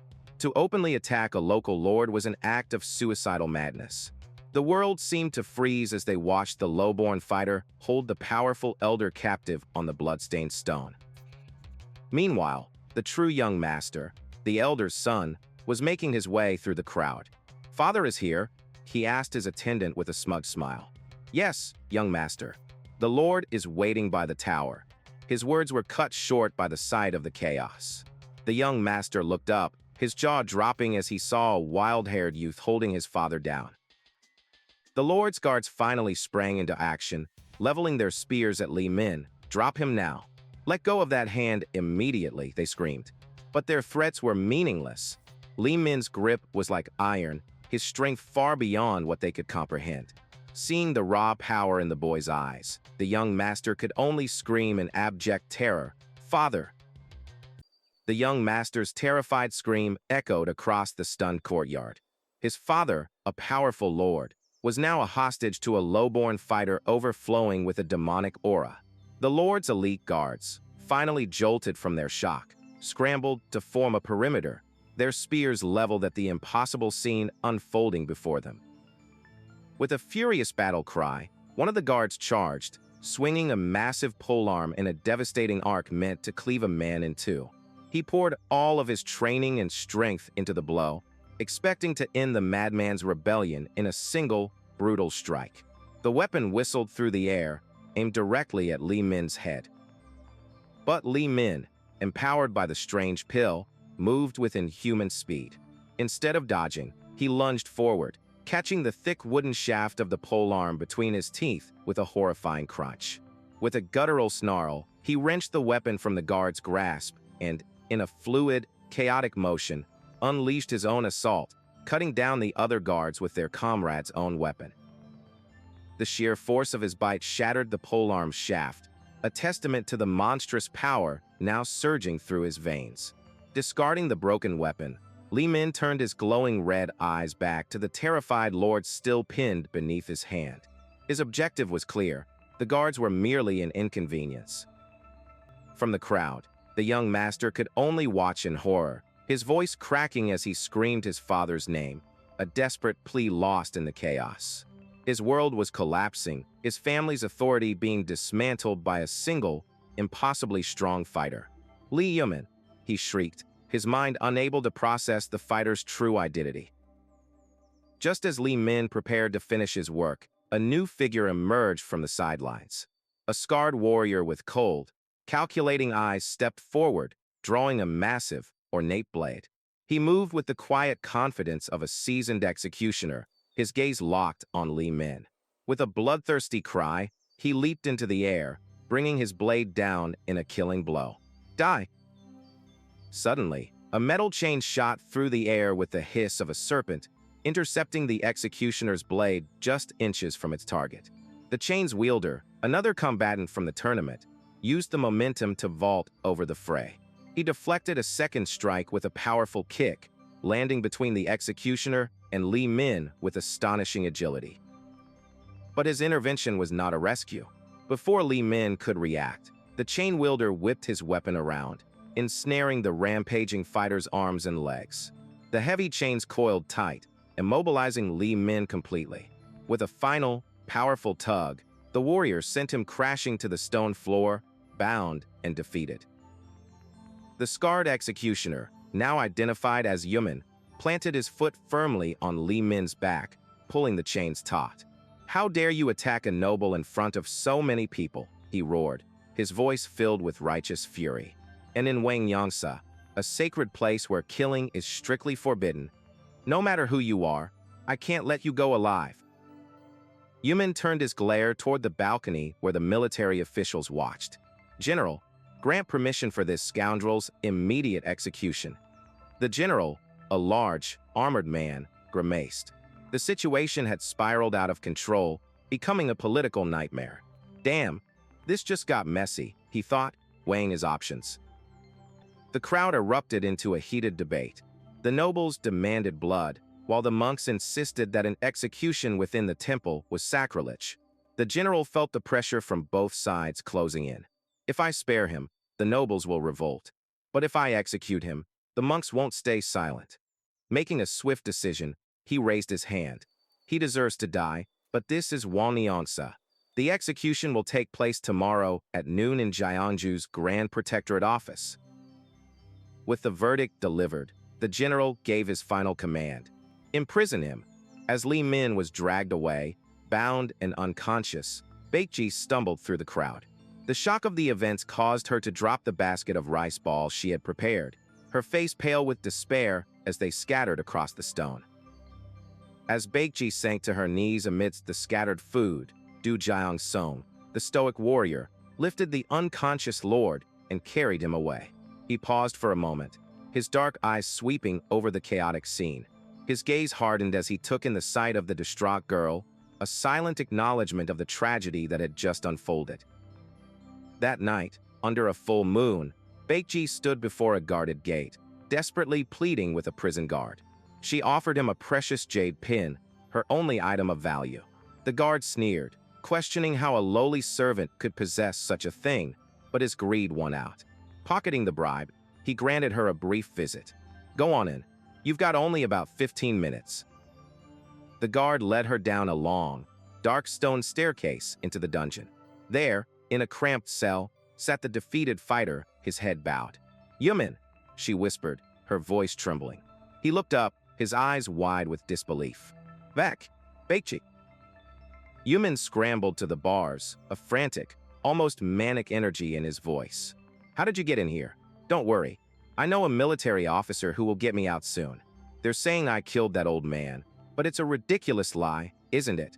Baekji's heart ached at his delusion, but she forced a gentle smile, offering him a rice ball. "Yes, it's a lie. I brought your favorite anchovy rice balls. Let's eat first." Her composure finally broke. Tears streamed down her face as she held out the food. "Yumin, please." Seeing her cry, the frantic energy drained from him, replaced by a deep sadness. He reached through the bars, gently touching her face. "Baekji, don't cry." Their sorrowful moment was shattered. The dungeon door was thrown open and guards roughly seized Baekji, pulling her away from the cell. Yumin watched helplessly as several imposing, shadowy figures stepped out of the darkness, their menacing presence filling the narrow corridor.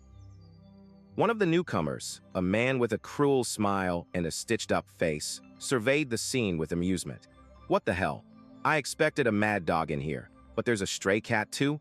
Maybe I should just eat you both up." Yumin flew into a rage, his protective instincts overriding his despair. "Who the hell are you? If you touch Baekji, I won't let you off." The scarred man simply chuckled, stepping forward and grabbing Baekji's chin, forcing her to look at him. "And what if I do?" he taunted. Yumin slammed himself against the wooden bars, his sanity fraying as he watched the man terrorize the only person he cared about. "Take your hand off her right now," he screamed. The man's smile widened into a malicious grin, his eyes glinting with cruel intent. "That, acting like a rabid dog, huh?" he purred, tightening his grip on the terrified Baekji. "Mad dog, you're too valuable to die here, so don't waste your strength. You'll die 100 times over once you get to that place anyway." In the dim, oppressive confines of a wooden cage, a new group of captors arrived. One, a smirking man in a green robe, surveyed the scene with cruel amusement. Overcome with terror for Baekji, Yumin slammed himself against the bars, his voice raw with desperation. "Take me instead. I'll do whatever you want," he pleaded, his face a mask of anguish. "So please, just don't hurt her." The green-robed man looked down with a condescending sneer, utterly unmoved by the boy's play. "Are you seriously trying to negotiate with me right now?" he scoffed, his voice dripping with venom. To demonstrate his power, he reached out and cruelly grabbed Baekji by the hair, yanking her head back. She cried out in pain as Yumin could only watch, his heart shattering from behind the bars. Baekji lay collapsed on the cold stone floor, having witnessed the grim reality of their capture. The leader, his face twisted in a manic grin, drew his blade, its polished steel glinting in the faint light. "I was planning to take only you quietly," he hissed, his eyes wide with madness. "What should I do now that the little lady has seen us?" He lunged forward, the sword a blur of motion aimed directly at the helpless girl. "No!" Yumin screamed, his voice echoing in the chamber as he threw his entire body against the locked gate. The man simply laughed, a chilling sound that cut through the tension. "Look at you," shaking like a scared dog. He towered over Yumin, who was still shackled, his spirit momentarily broken by the impossible situation.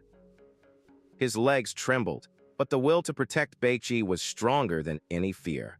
Yumin fell to his knees, pressing his forehead to the ground in the ultimate display of submission. "Please, please, I beg you. Just spare Baekji," he sobbed. Overwhelmed, Baekji could only cry his name as he prostrated himself. I was wrong. So please, just let Baekji go. The captor's twisted amusement began to wane, his expression shifting to one of boredom. He grabbed the hilt of his sword, a grim finality in his eyes. Stop, he muttered, raising the blade over the kneeling boy. Where's all that anger now? This isn't fun anymore. Just as he was about to strike, he paused, a new, crueler idea forming. Hey, Chuizong, he called out to his monstrous, stitched-together companion. The giant grunted. The leader gestured dismissively toward the terrified girl. Take care of her.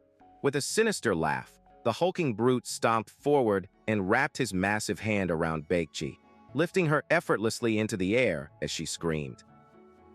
Witnessing this, something inside Yumin snapped. The desperation, the fear, the humiliation, it all ignited into an inferno of pure, untempered rage. A primal power surged through his veins, shattering the very chains that bound his wrists. With his teeth gritted and eyes blazing with hatred, he looked up, no longer a boy begging for mercy, but a beast unleashed. He exploded forward, a blur of motion fueled by righteous fury. You fiend, he roared, launching himself at the giant holding Baekji. He flew through the air, his body a weapon, aiming a powerful kick directly at the monster's side. The impact was immense, but it was not the end. From the shadows, a third figure, a woman with cold, dark eyes, stepped forward. With a flick of her wrist, she sent a volley of unseen projectiles flying through the air. They struck Yumin in several vital points, and a paralyzing energy coursed through him. His attack faltered, and his body locked up, crashing hard onto the stone floor as the giant carried Baekji away. Yumin! Baekji screamed, her voice filled with despair. On the ground, Yumin's eyes were wide with horror. My body won't move, he thought, panic seizing him. He could only watch, helpless, as Baekji was carried away, her cries of "Let go of me! Snap out of it, Yumin!" fading with her. Baekji, no! He cried, his own mind a prison. Move, please, just move. The captors began to depart, their prisoner secured. The man in green, however, stopped and turned, his face a mask of fury. During the struggle, Yumin had managed to bite him. You crazy animal, he snarled, his previous composure gone. Do you have a death wish? Without another word, he drew back his leg and delivered a savage kick to Yumin's defenseless body. The impact sent a spray of blood into the air, and Yumin cried out in agony. The man kicked him again and again, venting his frustration on the paralyzed boy, the brutal sounds echoing in the grim hallway. From the stairway, the stoic, muscular man watched with impatience. Hey, why don't you stop playing around and get moving? He called out. The green-robed man shot him an angry look. Huh? You giving me orders now? The guard was unfazed. You can torment him all you want once we get there. We don't have time to waste. Grudgingly, the man relented, grabbing Yumin by his remaining chains. Hoof, mad dog. He seethed, a malicious grin spreading across his face. From now on, you'll be begging to die. He yanked hard on the chain, dragging Yumin's battered body up the stone steps like a sack of refuse. They moved through a dark, desolate corridor littered with the bodies of fallen warriors. Yumin, dragged and broken, was barely conscious. His vision blurred, the world fading to black as a single, desperate thought consumed him before he finally passed out. Baekji. Flickers of consciousness returned. Yumin's fingers twitched, his mind slowly pulling itself out of the black abyss. He lay on a cold, rough floor, the pain in his body a dull, throbbing reminder of his failure. As his eyes began to open, a gruff voice noted, "This guy looks like he's waking up." Yumin shot up, his eyes wide with terror and confusion. He was in a vast, dark cavern, surrounded by other defeated fighters. A large, grizzled man approached him. "Finally come to your senses?" he asked. But Yumin recoiled in panic.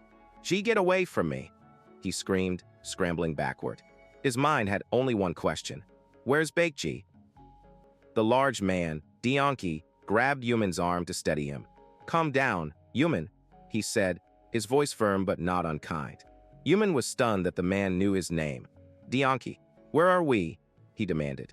Dianki gestured to their grim surroundings. No one here knows where this place is. Dianki explained their bleak situation. All we have is that iron door. Feels like a prison, he said, his tone resigned. They threw me in here after I lost. Those wretched soldiers. But since they've kept us alive, they must have a reason.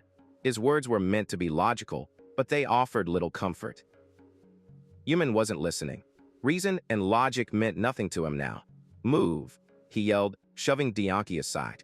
He stalked toward the massive iron gate at the far end of the cavern, his tattered form radiating a desperate, single-minded resolve. Another prisoner called out a warning. Hey, Mad Dog. No one here has been able to open that door, no matter what. The warning fell on deaf ears. Yumin launched himself at the door, his body a frantic storm of kicks and punches. He threw everything he had against the unyielding metal, his knuckles splitting, his voice tearing as he screamed his only motivation to the uncaring void. Give Baekji back. But it was useless. The door was an immovable monument to his failure. His wild assault slowed, his energy spent, until he finally collapsed. He lay defeated on the ground, surrounded by his fellow prisoners, the silence of the cavern pressing down on him like a tombstone. Suddenly, a low groan echoed through the chamber as the great iron doors swung open. 3 figures in dark cloaks emerged, their presence immediately commanding the attention of every soul in the cavern. Their leader, a tall man with long, white hair, stepped forward. They say your afterlife depends on your life here, he announced, his voice cold and clear. So what do you think? Does this feel like hell? The white-haired man's piercing gaze swept across the crowd of broken warriors, judging each of them with contempt. Spy, he said, pointing to one. Murderer, he declared to another. He continued down the line, branding them with their sins. Plunderer, traitor. Yumin looked up from the ground, his exhaustion replaced by a smoldering defiance. The leader turned his back on them, his cloak billowing. So many different reasons for execution. You're all worse than animals. His voice carried an absolute authority, the weight of a judge and executioner. He raised his hand, his expression severe. But I'll give you one last chance. A chance to escape from this hell. Upon a wooden platform, a condemned man knelt, bound and helpless. An executioner with long, dark hair and a cruel smile loomed over him, holding a massive, curved blade. Any last words? He sneered, his voice dripping with contempt. The prisoner, Yumin, remained silent, his head bowed, his eyes filled with a quiet, unyielding defiance. A stern-faced official, draped in a red cloak, gave a curt nod. It was the signal.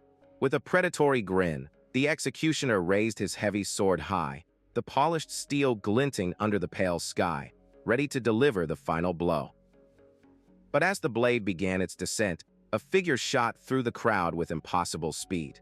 With a clang of steel, a long-haired warrior intercepted the executioner's strike, stopping the blade inches from the prisoner's neck.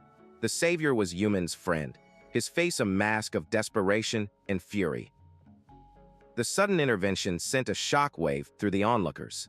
The blade had been stopped, but the friend's expression shifted from heroic resolve to utter confusion and horror. Staring at the man he had just saved, he let out a choked cry. Why on earth would you? His friend staggered back, his mind reeling. Huh? He stammered, shoving the guards away as they tried to subdue him. Stand back. He pointed a trembling finger at the kneeling prisoner, his voice filled with a terrible realization. A memory flashed through his mind. The real Li Min's face contorted in a silent scream. He shook his head violently, his eyes wide with disbelief and anger. You may fool the world, but you can't fool me, he roared. That's not Li Min. Deeper in the grim facility, 3 mysterious, cloaked figures appeared before a crowd of death row inmates. Their leader, a severe man with long white hair, overturned a small sack, scattering dozens of small, red pills across the stone floor. The strange objects rolled to a stop at the prisoner's feet. Take 1 each, the leader commanded, his voice echoing with absolute authority. He posed a chilling question to the condemned. Why do you think you were sentenced to death? For your sins? Your low birth? Wrong. It's because you were weak. Yumin stared down at one of the pills, a jolt of recognition hitting him like a physical blow. It was the same pill his uncle had given him. This is, he thought, his eyes wide. The leader's voice cut through his shock, promising them a way to escape. If you take this pill, you'll gain strength beyond your body's limits. That power is the only way to survive in this hell. One of the prisoners, a man with a powerful build, crouched defiantly. You sure talk a lot about hell. Who are you to tell us what to do? He challenged, his voice a low growl. Do I look like a fool who'll do whatever you say? First, tell us who you are. The white-haired man's expression remained unchanged, cold and severe. He gave them a simple, brutal choice. Choose. Eat or die, he stated flatly, adding with a hint of cruel amusement. I wonder if there are enough pills for everyone. His words ignited a fire of pure desperation. The prisoner's humanity vanished, replaced by the primal urge to survive. Out of my way, you fool, one screamed, shoving another aside. That's mine, another roared, lunging for a pill as the chamber erupted into a chaotic, violent scramble for life. Seeing the brawl, Yumin refused to be a victim. With a powerful kick, he launched himself from the ground, using a jagged piece of rock as a springboard. He soared over the heads of the brawling prisoners, his eyes locked on the scattered pills below. He landed with a thunderous impact, shattering the stone beneath his feet and sending out a shockwave. The force blew the other prisoners back, clearing a space around him and scattering the precious pills. He now stood alone amidst the potential for power, his defiance clear for all to see. Yumin's voice cut through the stunned silence, his tone heavy with grim experience. This pill does more than just make you stronger, he warned the others. The white-haired leader looked down at him, a knowing smirk gracing his lips. So, you're the one who's tried the pill before, he observed. How was it? Quite effective, wasn't it?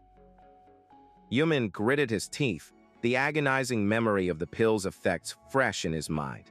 Before he could respond, one of the cloaked figures stepped forward. It was an enormous man, his face hidden by a mask and conical hat, his hands encased in articulated steel. The imposing figure spoke, its voice metallic and cold. Most of you will spend your lives working in underground mines until you die.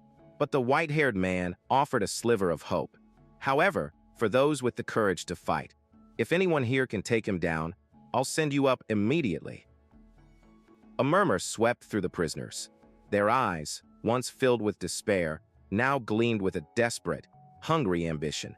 The chance to escape this hell, to fight their way out, was a temptation few could resist. Come on, the leader taunted. Who wants to try and defeat him? Yumin watched the crowd, his own face a mask of defiance. What are you looking at? He shouted, trying to project a confidence he didn't feel.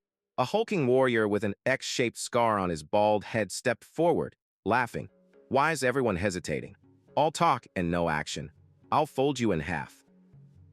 The scarred man laughed boisterously, but another prisoner, Wang Ning, met his gaze with a cold sneer. You're the one who's all talk, he retorted. The bald giant bristled at the insult. And who are you? Do you know who I am? Puffing out his chest, the giant declared, I'm the twin axes of Mount Wolak. But as he reached for Wang Ning, the scarred man moved with blinding speed, seizing the giant's arm and twisting it behind his back. The self-proclaimed legend let out a pathetic shriek of pain. Wang Ning ignored the giant's cries, his focus entirely on Yumin. Well, even if he doesn't know me, you certainly do, he said, his voice a low purr. You're Li Min, the mad dog of Mujangson, right? Incredible, killing a noble at the Subak Academy of Wangriansa. A dark, twisted smile played on Wang Ning's lips as he reflected on his own past. They'd just throw me in jail no matter how many people I killed. Should I have just killed nobles too? He mused aloud. Nearby, the white-haired man listened, intrigued by the interaction. The hooded figure beside him elaborated on Wang Ning's history. He's known as Hyang Ning the Butcher. At first, he killed bandits and criminals. Then he started killing villagers, until he was finally caught. What's unusual is that he committed all his crimes barehanded. The two fighters squared off, the air thick with tension. Don't be ridiculous. I never killed anyone. Yumin shouted, his voice cracking with desperation. Wang Nang's smile widened. How long do you think you can keep pretending to be good? He taunted. You're a murderer, just like me. So stop denying it. Your hypocritical act is disgusting. Yumin stammered, unable to form a response as his bruised arm throbbed. The accusation struck a deep, hidden nerve, shattering his composure. Clenching his fist, he let out a raw, guttural roar fueled by righteous fury. I'm not a murderer. Exploding forward, Yumin threw himself at his tormentor. He channeled all his pain and rage into a single, devastating punch, aiming to silence the vile accusations once and for all. His fist flew through the air, a blur of motion. But Wang Nang caught the blow effortlessly, his grip like a steel trap. He leaned in close, his face contorting into a horrifying, shark-like grin that split his scars. I know guys like you well, he hissed, his voice dropping to a chilling whisper. I've killed plenty murderers with eyes like wolves. Yumin's punch, thrown with the last vestiges of his righteous anger, was caught effortlessly. Wang Nang's grip was like stone, his scarred face splitting into a wide, unnerving grin as he stared into Yumin's soul. Everyone starts like that, he rasped, his voice a low growl that promised only pain. The taunt was designed to dismantle Yumin's very identity, to lump him in with the monsters he despised. Wang Nang's other hand shot out, grabbing a fistful of Yumin's wild hair and yanking his head back. A jolt of pain shot through Yumin, but it was nothing compared to the mental assault. I can't remember. Yumin gasped, his eyes wide with a terror that went beyond the physical threat. Wang Nang was digging into his mind, trying to unearth a memory Yumin had buried for his own sanity. It wasn't intentional. Yumin roared, his voice cracking with desperation. He thrashed against the iron grip, but Wang Nang simply twisted his arm further, applying agonizing pressure. And then, they rationalize it. Wang Nang snarled, his words a venomous lecture on the nature of guilt. He was explaining the descent into madness, forcing Yumin to walk the path with him step by painful step. With a brutal shove, Wang Nang threw Yumin to the stone floor, his foot pinning the younger man's chest. He loomed over him, a predator savoring its prey. Once you start enjoying it, he hissed, his face a contorted mask of sadistic glee. You become like me. This wasn't just a fight. It was a conversion, an attempt to break Yumin's spirit and remake him in his own twisted image. A primal instinct for survival surged through Yumin. He snapped his head forward, his teeth sinking deep into Wang Nang's forearm. A raw, guttural scream of pain and shock tore from Wang Nang's throat as blood sprayed from the wound. Curse it, he bellowed, stumbling back and clutching his mangled arm, his expression a mixture of agony and disbelief. Yumin used the moment to shove his tormentor away, scrambling back to his feet and spitting blood onto the ground. His eyes burned with a defiant fire. Wang Nang, clutching his bleeding arm, let out a low, unsettling chuckle that slowly grew into a maniacal laugh. He, as expected of the mad dog, he sneered, the pain only seeming to fuel his excitement. Shouldn't you at least meet the basic requirements for a fight? Wang Nang taunted, gesturing for him to come. Hurrah! All right, let's have some fun. With a feral roar, he charged. Yumin held his ground, his focus sharpened by adrenaline, and met the attack with a swift, powerful punch that connected squarely with Wang Nang's jaw. A sliver of panic shot through Wang Nang. If I get caught in his grip, I'm done for. The thought was a cold dose of reality. He knew he couldn't match the man's raw power. Yumin's mind raced, formulating a desperate plan. I need to keep my distance and finish this with my left hand alone.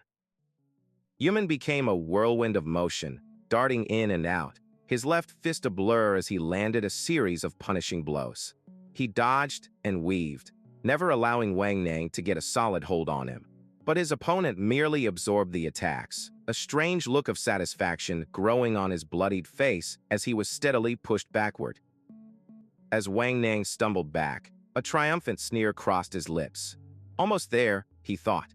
Suddenly, Yumin felt his back hit the cold, unyielding stone of the cavern wall. The retreat wasn't a retreat at all, it was a trap.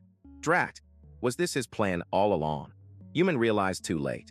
Now, There's nowhere to run, Li Min. With no room to retreat, Yumin planted his foot against the wall, using it as a springboard to launch himself forward. Wang Nang met his charge with a furious roar, his own fist flying to meet Yumin's. "Not from me," he screamed, "and not from yourself." Their knuckles collided in a concussive blast of force that echoed through the cavern. The impact sent a shockwave through both their bodies. Yumin, using the momentum, pivoted and landed a devastating uppercut that sent spatters of blood flying. Wang Nang was lifted off his feet, crashing heavily onto his back, his eyes wide with shock. For a moment, there was silence, broken only by the ragged breathing of the exhausted victor. Standing over his fallen opponent, Yumin's chest heaved. "I'm not scum like you," he spat, the words a declaration of his own humanity. But his triumph was shattered by a sound from the floor, laughter. Wang Nang pushed himself onto his hands and knees, cackling. Big words from someone who just watched as the woman he loved was dragged away. The words struck Yumin like a physical blow. "How do you know about Baekji?" "You weren't the only one brought from that prison," Wang Nang sneered, picking up one of the red pills from the ground. "So her name was Baekji? Fitting. She was too pretty to kill." The cruel taunt ignited a firestorm in Yumin's soul. "Shut up!" he screamed, lunging forward and unleashing a relentless barrage of punches on the man who dared to defile her memory.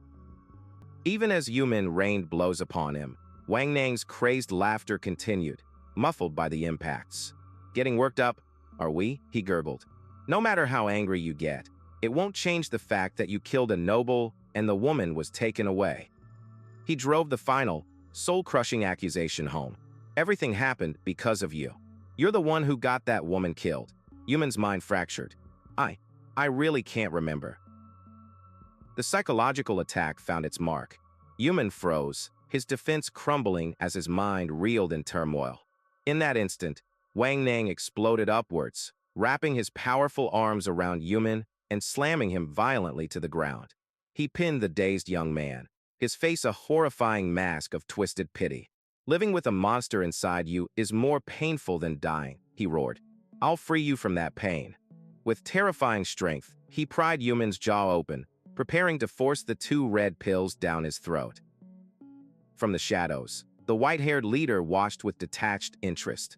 "That guy, he took 2 pills, his hooded attendant noted. "Interesting bunch we've got here. Let's watch and see." The leader's eyes narrowed, judging the scene not as a fight, but as a crucible. He was waiting to see if they could handle the agonizing pain of self-destruction. Down below, Wang Nang began to scream, his body convulsing as the pill's volatile energy took hold. Even as his own body was being torn apart from the inside, Wang Nang's malice remained. He drove his bloodied fist into Yumin's throat, silencing his struggles. Yumin gagged, his vision blurring as air was cut off from his lungs. "This'll be over before the pills even kick in," the leader commented dryly, unimpressed by the one-sided brutality. Suddenly, a massive hand clamped down on Wang Nang's wrist, stopping the blow inches from its target. A giant of a man with long gray hair stood over them, his presence radiating immense power. "Why don't you stop?" the newcomer asked, his voice calm but absolute. Wang Nang stared up, bewildered. "Who are you?" "There's no need to take his life," the man stated simply. Wang Nang, completely lost to the drug-fueled rage, snarled and tore himself free. "I don't let anyone live," he shrieked, his eyes wild and unfocused as he turned on his new opponent. "Especially those who interfere with my fun." He threw a haymaker with all his enhanced strength, aiming to obliterate the man who dared to interrupt his game. The giant warrior didn't even flinch. He caught the punch, his grip immovable. With a sharp twist and a sickening crack, he dislocated Wang Nang's shoulder and elbow before flinging him aside like a broken doll. The warrior nonchalantly popped his own shoulder, which had been slightly jarred by the impact. "Looks like this isn't your first time doing this," he remarked, his gaze filled with a weary understanding. Ignoring the fallen Wang Nang and the stunned prisoners, the giant warrior strode directly towards the cloaked figures. "Your intentions are obvious, aren't they?" he said, his voice cutting through the tension. He faced the white-haired leader directly. Why don't we skip the dragging out and settle this all at once? The leader's lips curled into a thin, appreciative smile. Glad there's someone who catches on quick. However, the leader's smile widened, becoming predatory and cruel as he threw his arms out. The selection has already begun. His voice boomed through the cavern, and in response, a chorus of horrified screams erupted. All around them, the other prisoners began to seize and convulse, their bodies warping and twisting into grotesque, monstrous forms as the power of the pills consumed them. As the leader's chilling declaration echoed through the cavern, the prisoners' bodies began to writhe and contort. Agonized screams filled the air as the pills took effect, twisting them into monstrous, rabid beasts. Amidst the chaos, the giant warrior stood his ground, his expression grim and resolute. Observing the unfolding nightmare, the white-haired leader offered a final, cold command to the remaining sane prisoners: try to survive. The newly formed monsters descended into a frenzy, their humanity completely erased. One lunged at a fellow prisoner, only for its attack to be intercepted by a massive hand. The giant warrior moved with surprising speed, his powerful arms sweeping through the horde, deflecting and swatting away the berserk attackers like they were mere insects. He slammed one of the creatures to the ground, pinning it with his immense strength. The monster shrieked, stunned by the sheer power holding it captive. But as the warrior looked up, he saw 5 more closing in, their eyes glowing with malevolent energy. A cold sweat beaded on his brow. Even with his prodigious strength, he knew he couldn't fight them all at once. Just as he was about to be overwhelmed, a figure leapt onto his back, intercepting the charging monsters. It was human, fighting with a desperate ferocity. The giant warrior looked back in shock, stunned to see the mad dog and his companions fighting to survive alongside him, an unlikely alliance forged in the crucible of this living nightmare. Their purpose served. The 3 cloaked figures turned and departed through a great stone door, leaving the prisoners to their fate. Outside, a smaller, swifter agent met a group of transformed prisoners who had somehow broken through. "I gave you a chance at a new life," they whispered, before unleashing a whirlwind of blades, cutting down the wretched creatures without a shred of mercy. The white-haired leader gazed back at the carnage with utter contempt. "Useless," he scoffed, "those wretches are like worms." As the heavy stone doors began to grind shut, he gave his final order: "Report to me when the selection is over." The chamber was sealed, becoming a tomb for all but the most savage. Inside the newly christened Repentance Hall, there was only one rule: survival of the fittest. The chamber erupted into a bloody free-for-all, a cacophony of snarls and the sickening crunch of bone. Men fought men, and monsters fought all, until only the most brutal and cunning could hope to remain standing. Outside, the guards treated the slaughter as a sport, placing bets on the outcome. A senior guard, confident his pick had won, ordered a nervous rookie to open the viewing slot.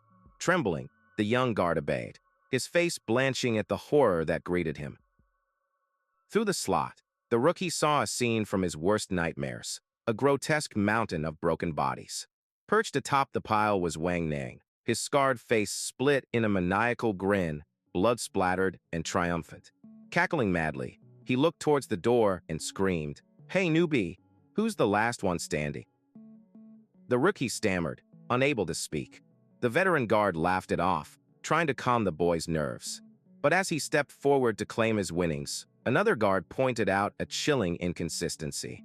"Wait, doesn't it seem like their numbers haven't decreased?" he murmured, a sudden dread creeping into his voice. The senior guard berated him for his foolishness, but as the rookie looked again, his eyes widened in confusion, then terror. In a flash, a massive hand shot through the viewing slot and clamped over his face. The door behind him exploded outwards, a testament to an impossible strength. The giant warrior burst through the stunned guards, tossing them aside like dolls. He was followed by Yumin and a small, battered group of survivors who had cleverly hidden from the initial massacre. As the remaining guards scrambled in panic, the survivors made a desperate rush for the open gateway, their only thought to escape the bloody chamber.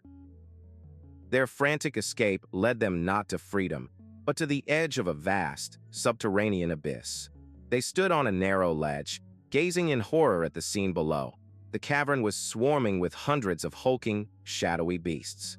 The giant warrior's face fell as the grim reality set in. Out of the frying pan, he muttered, his voice heavy with despair, and into the fire. A bald monk, inspired by the giant's resilience, began to introduce himself, but a scarred, spiky-haired warrior cut him off. There was no time for pleasantries, not when death lurked on all sides. With a desperate cry, he turned and bolted, shouting, "Let's run for it." The others immediately followed, sprinting along the narrow stone path. As they fled along a precarious walkway carved into the cavern wall, Yumin noticed the giant was carrying the unconscious form of Wang Nang over his shoulder. "Why are you bringing that guy along?" he demanded. The giant didn't answer, his eyes scanning wildly for any sign of an exit in the colossal, nightmarish labyrinth. Their frantic dash came to an abrupt halt. The walkway before them had crumbled away into a sheer drop. They were trapped. Looking up and down, they saw the shadowy figures closing in from every direction, their path to escape completely cut off. A chilling realization washed over them. They were surrounded. Just as the monk began to resign himself to their fate, his head snapped up. His eyes, sharpened by years of meditation, noticed something the others had missed. "Over here," he shouted, pounding on a large wooden door embedded in the rock. "Unlike the others, I can hear water from this door. It must lead to an underground waterway." With no other choice, the group rushed to follow his lead. They threw their combined weight against the ancient wood, which groaned and then shattered. Without a moment's hesitation, the survivors leaped through the opening into the pitch-black void beyond. They plunged downwards, landing with a great splash in a cold, fast-moving underground river, sweeping them away from the horrors above. High above on the abandoned precipice, one of the cloaked watchers observed the escape with cold amusement. Escaping without even taking the pills. He mused. He turned to a hulking subordinate. "Report back to him. Tell him the subjects are heading to Dud Yuri, just as planned. They are suitable for the Iron Guardians project." Yumin's consciousness drifted in a gray, formless void, until a gentle voice cut through the haze. It was Baekji, her smile as warm as a forgotten memory, calling his name. She reached out a hand, an invitation to a place of peace, a promise to go together. Without hesitation, he reached back, his fingers intertwining with hers, a desperate grasp for the only light he had ever known. But the warmth vanished, replaced by an icy dread. The gentle pull became a violent tug, and her loving expression twisted into a horrifying, skeletal mask. Her eyes were empty sockets, her mouth a gaping maw screaming a single, terrible command. She was dragging him down, not to salvation, but to the very depths of hell itself. With a violent gasp, Yumin awoke, sputtering and choking on the frigid water he had inhaled. The nightmare receded, replaced by the grim reality of his surroundings. A large, scarred face loomed over him. It was the giant warrior, Gu Dale, his expression a mixture of relief and gruff concern. "Li Min, are you awake?" he asked, noting with a hint of admiration. "That guy's got some life in him." Yumin coughed, pushing himself up and taking in their new prison. They stood on a narrow, rocky precipice deep within a cavern, a dark, underground river flowing beside them. "Where is this?" he croaked. Gu Dale explained calmly. "We just stopped moving for a bit, and you woke up at the right time. We escaped from the room and ended up here." The giant warrior pointed towards a dark archway further down the cavern, its entrance barred and partially submerged. "The only way out is through the flooded passage," he stated. The finality in his tone did nothing to soothe Yumin's frayed nerves. He staggered to his feet, glaring at Gu Dale with a burning question. "Why did you bring me?" Gu Dale's gaze was hard as stone. "Aren't you in the same boat as me? Used and discarded by those soldiers." His words were a bitter truth, a shared poison that fueled their despair. But for Yumin, despair quickly boiled into rage. "You guys go on without me," he snarled, turning back towards the way they came. "I'm going back to kill those fiends." His body betrayed his will. A wave of dizziness washed over him, and he stumbled, his legs threatening to give out. The monk caught him before he could fall. Goodale's voice cut through his fury, cold and pragmatic. "Calm down. You've been in terrible shape since I first saw you. Relax. Escape comes first. Revenge can wait." One of the other survivors, a wiry man with a feral grin, scoffed. "Didn't I say we shouldn't bring him along?" he complained. He lunged forward, grabbing Yumin by his tattered shirt. "Instead of thanking us, you're asking why we brought you. If it weren't for him," he gestured to Goodale, "you'd be dead before getting any revenge." The monk rushed to intervene, pleading for them to work together. But the feral man, Agal, wasn't finished. He held Yumin fast, his voice dripping with contempt. "That goes for you too, monk. You're always running away. Mad Dog, was it? No one here is innocent. Stop acting like you're the only one suffering." A massive hand clamped down on Agal's wrist, effortlessly breaking his grip. Goodale stepped between them, his presence an impassable wall. "The monk is right. We need to cooperate for now," he stated, his authority unquestioned. He then turned to the group. "I'm Goodale. This guy is Li Min. We met at the Martial Arts Academy." Agal fell silent, recognizing the strength behind Goodale's words. Goodale's gaze then settled on Yumin.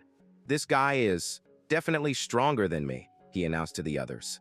"I didn't bring him along because we knew each other. It's for our escape. We need your strength, Li Min. Let's work together." Yumin met his intense stare, and after a long, tense moment, gave a single, curt nod. "Fine." With his agreement secured, Yumin added a condition of his own. "I have a request too." His eyes burned with the fire of his earlier vow. "If we get out of here, help me take down this organization." The monk, Mok, clasped his hands in prayer. "Oh, of course. Mok." Agal let out a sharp laugh. "Oomph, you talk big for a greenhorn, but I like what you're saying. I'm Agal, former leader of a bandit group. Once I'm out, it's only a matter of time before I raze this place to the ground." A quiet man with a ponytail simply said, "I am Chongpeng, and that's enough introductions for now." Chongpeng's keen eyes were fixed on the cliffs high above them. "They're here." The others followed his gaze, their blood running cold. Silhouettes of their pursuers lined the upper ledges of the cavern, having tracked them down with terrifying speed. The escape was over before it had even truly begun. As the first cloaked figure leaped from the precipice, Mok sprang into action with surprising speed. "I'll open the door first," he yelled, diving headfirst into the icy river. Agal watched him go, a reluctant respect in his voice. "Monk, you're the fastest at times like this." There was no time to think. "Run," someone screamed, and the remaining survivors plunged into the water after him. The cold was a shock, but the sight at the bottom was worse. The riverbed was a graveyard, paved with the skulls of those who had failed before them. They swam desperately towards the submerged gate, their only hope in this watery tomb. A series of heavy splashes behind them signaled the arrival of more pursuers. Yumin glanced back in horror. Hulking, monstrous brutes, the transformed prisoners from the cavern, were swimming after them with inhuman speed. "Li Min, hurry up," Goodale yelled, the urgency clear in his voice. But a far greater terror was upon them. The leader of the pursuers descended, his feet not breaking the surface but running upon it. Chongpeng stared in disbelief, his mouth agape. That's Lightfoot technique. To master such a skill was legendary. To see it used by their enemy was a death sentence. The cloaked leader's voice echoed across the water, cold and commanding. "Don't let them come out of the water." In response, his monstrous minions dove in unison, their powerful bodies churning the river into a chaotic maelstrom. The water erupted in violent splashes as they closed in on their prey. Underwater, the escape became a desperate struggle. A monster's hand clamped around Yumin's ankle. He twisted and kicked its jaw with his free foot, but another was already upon him. His lungs burned, the pressure mounting as his air supply dwindled. He was drowning, trapped in the crushing dark with monsters. Yumin breached the surface, gasping for a single, precious breath, but it offered no safety. "Watch out!" Goodale roared. From above, one of the cloaked pursuers dove like a hawk, his hands outstretched like talons. Before Yumin could react, a crushing grip enveloped his head, intent on ending his life right there. In a blur of motion, Goodale threw himself in the path of the attack. He caught the pursuer's arm, absorbing the force of the blow.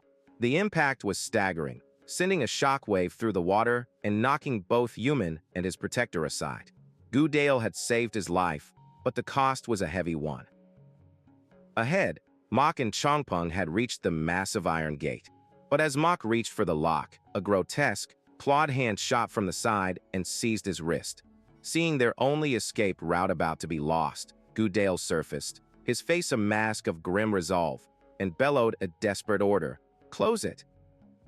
The heavy gate began to grind shut, and the world outside was consumed by shadow. But the monsters were relentless, pounding and clawing at the iron barrier from the other side. A dreadful groaning echoed through the chamber as the metal began to buckle under the assault. Goodale's eyes widened in horror. It's going to break open at this rate. Yumin watched his companions being dragged back towards the failing gate. A protective fury surged through him. "Get out!" he screamed, shoving them forward. He spun around, delivering a powerful kick that sent a monster reeling, creating a precious moment of separation. There was no escape, only defiance. With adrenaline coursing through their veins, the four survivors, Goodale, Agel, Chongpeng, and Yumin, turned as one. Gritting their teeth, they threw their combined weight against the inside of the groaning gate, a desperate, human bulwark against the tide of monsters. As they struggled, Yumin's eyes darted around the mechanism and found their salvation, a heavy iron locking bar. With a final, guttural roar, he heaved the bar into its socket, the sound of locking metal echoing like a thunderclap. Safe for the moment, he looked at the others, his voice raw but unyielding. "I always return what I receive. I'm going to survive, together with all of you." With a deafening clang, the iron bar sealed their temporary salvation, but their respite was fleeting. Plunging into the icy waters of the underground river, the four survivors were violently swept away by the powerful current. As they fought to stay afloat, Agel coughed up water and glared at Yumin, his voice a mixture of anger and grudging respect. "You crazy dog. You really give it your all, don't you?" Gasping for air, the group found a moment of calm in a wider section of the waterway. The oppressive darkness of the cavern weighed on them as they recounted the horrors they had just witnessed.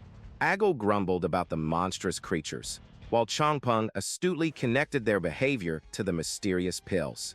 Their frustration mounted. They had escaped one trap only to find themselves lost in a deeper, more terrifying unknown. Yumin noticed Goodale clutching his side, his face pale with pain. Rushing to the big man's side, he asked if he was all right, his voice laced with genuine concern. As they spoke, an unseen observer noted that one of the beasts from the gate had demonstrated refined martial arts. It was clear their enemies had underestimated them. Yumin's concern turned to frustration. "Why did you take that hit from me?" he demanded. Goodale grimaced, explaining with brutal pragmatism that if Yumin had been incapacitated, none of them could have locked the gate, and they'd all be dead. Trying to mask his own gratitude, Yumin scoffed, boasting that his head was too hard to crack anyway, urging the big man to just worry about himself. A voice cut through the darkness, offering a sliver of hope. It was the monk, standing at the entrance to a dry cavern, declaring them safe. But their relief was instantly shattered as Agel, fueled by adrenaline and rage, stomped forward and delivered a stunning punch to the monk's jaw. "We were risking our lives back there, and you just ran?" he roared, accusing the man of cowardice. The monk, stammering, insisted he thought they were right behind him before pointing deeper into the cavern, urging them to look. Following the monk's gesture, their arguments died in their throats, replaced by silent, breathless awe. They stood on the precipice of an immense underground cathedral, a space so vast it defied comprehension. Dominating the cavern was a grotesque and colossal tree, its fleshy, blood-red roots twisting together as it reached from the chasm floor to a hole in the ceiling far above. Staring at the impossible sight, Agel's anger melted away, replaced by a desperate realization. The tree was their way out. Still clutching the monk's tunic, he saw their path to the surface. "All right," he breathed, a grim smile forming on his face. Finally, we see a glimmer of hope. The monk apologized, claiming fear had driven him to run ahead, and urged them towards the tree. However, Changpeng's sharp eyes noticed the monk furtively searching the ground. "Did you lose something?" he asked, his tone deceptively casual. He pointed to a small, heavy pouch that had fallen near the water's edge, noting that the monk had been quite encumbered for someone fleeing for their life. As the monk stammered and reached for the bag, claiming it was just a precaution, Changpeng's leg shot out, kicking the pouch away with practiced skill. The bag burst open, spilling its contents onto the stone floor, the very same pills that had turned the other prisoners into monsters. The friendly facade dropped, and Changpeng's gaze turned to ice. "You, what is your real identity?" Cornered, the monk could only stare as Changpeng laid out the damning evidence. He questioned how the monk had so perfectly anticipated the movements of the drugged attackers, and how he knew the precise path to this cavern when he'd claimed to be a prisoner just like them. The monk tried to deflect, but the accusation hung in the air, heavy and irrefutable. Before another word could be spoken, a long, crimson tendril whipped out from the darkness, wrapping itself around the monk's throat. With a sickening jerk, he was hoisted into the air, his desperate gasp cut short. The others could only cry out his name in shock as he was violently dragged away into the gloom, their only lead brutally silenced. A massive figure descended from above, landing with a ground-shattering impact that cracked the stone beneath his feet. Clad in dark robes and heavy armor, with a wide hat obscuring his face, he blocked their path to the escape route. From the shadows of his hat, a cold voice declared their doom. "You're not getting through." From the darkness, another, smaller figure emerged, holding the tendril that bound the mock. "Hey, take it easy," they advised their hulking companion. Ignoring the advice, the armored warrior grabbed Agil by the head and viciously slammed his face into the ground. "If they die from this much," the warrior growled, "they'd be better off as fertilizer. Isn't that right, monk?" The truth was finally laid bare. The warrior revealed they had been anticipating the monk's betrayal all along, having assigned him the surveillance task themselves. As he mocked their failed escape, he raised a metal-clad fist to finish Agil. But Yuman exploded into motion, intercepting the blow with a powerful kick. "Cooperate," he roared. As if. Yuman unleashed a blinding flurry of kicks and strikes, moving with a speed and ferocity that defied his exhaustion. He refused to surrender, channeling all his remaining strength into a desperate counterattack against the armored behemoth. Each blow was thrown with the intent to break through the giant's seemingly impenetrable defense. The armored warrior deflected each of Yuman's attacks with casual ease, a low chuckle rumbling from his chest. "Now this is fun," he bellowed, clearly enjoying the spirited resistance. With terrifying speed, he caught Yuman's leg and, with a flick of his wrist, sent him hurtling through the air to crash violently against the cavern wall. As Yuman crumpled to the ground, Gudale and Changpeng charged in from opposite sides, refusing to let their comrade fall alone. The warrior, whom a hidden voice named the Destruction King, merely grinned. In a grotesque display of power, his arms began to contort and elongate, muscles twisting and stretching beyond all natural limits. Unleashing his muscle-ruptured double palm, the Destruction King's unnaturally long arms struck both Gudale and Changpeng simultaneously, shattering their coordinated attack. The two warriors could only stare in horror at the impossible feat before Gudale could even process what happened. The warrior slammed him into the wall with enough force to shatter stone, taking him out of the fight. His companion questioned the use of such power on mere rats, but the Destruction King's attention was elsewhere. A horde of hulking, monstrous figures shambled out of a nearby passage. With a cruel sneer, he declared his true intention. "Since it's come to this, I'll offer a sacrifice with force." The Destruction King turned his back on the downed survivors, viewing the approaching monsters with utter contempt. He flexed his grotesque arms, eager to test his strength against the products of the very drug they were experimenting with. "Come at me," he roared, leaping into the crowd of abominations. "You failures." Yumin lay paralyzed on the cold stone, every muscle screaming in protest. His body wouldn't listen. But through the haze of pain, he saw their chance. With all their enemies distracted by the melee, this was their only window to escape. Gritting his teeth, he forced his unresponsive limbs to move, dragging himself forward across the broken ground. His fingers brushed against the small cloth pouch the monk had dropped. As he weakly grasped it, the pills spilled out, rolling across the floor like cursed jewels. Yumin's eyes widened, a terrible, desperate realization dawning on him. In his hands lay the source of this nightmare, and perhaps their only way to survive it. Yumin, kneeling on the cold stone, instinctively reached out and caught a falling rock fragment. A tremor from the ongoing battle had dislodged it from the cavern ceiling.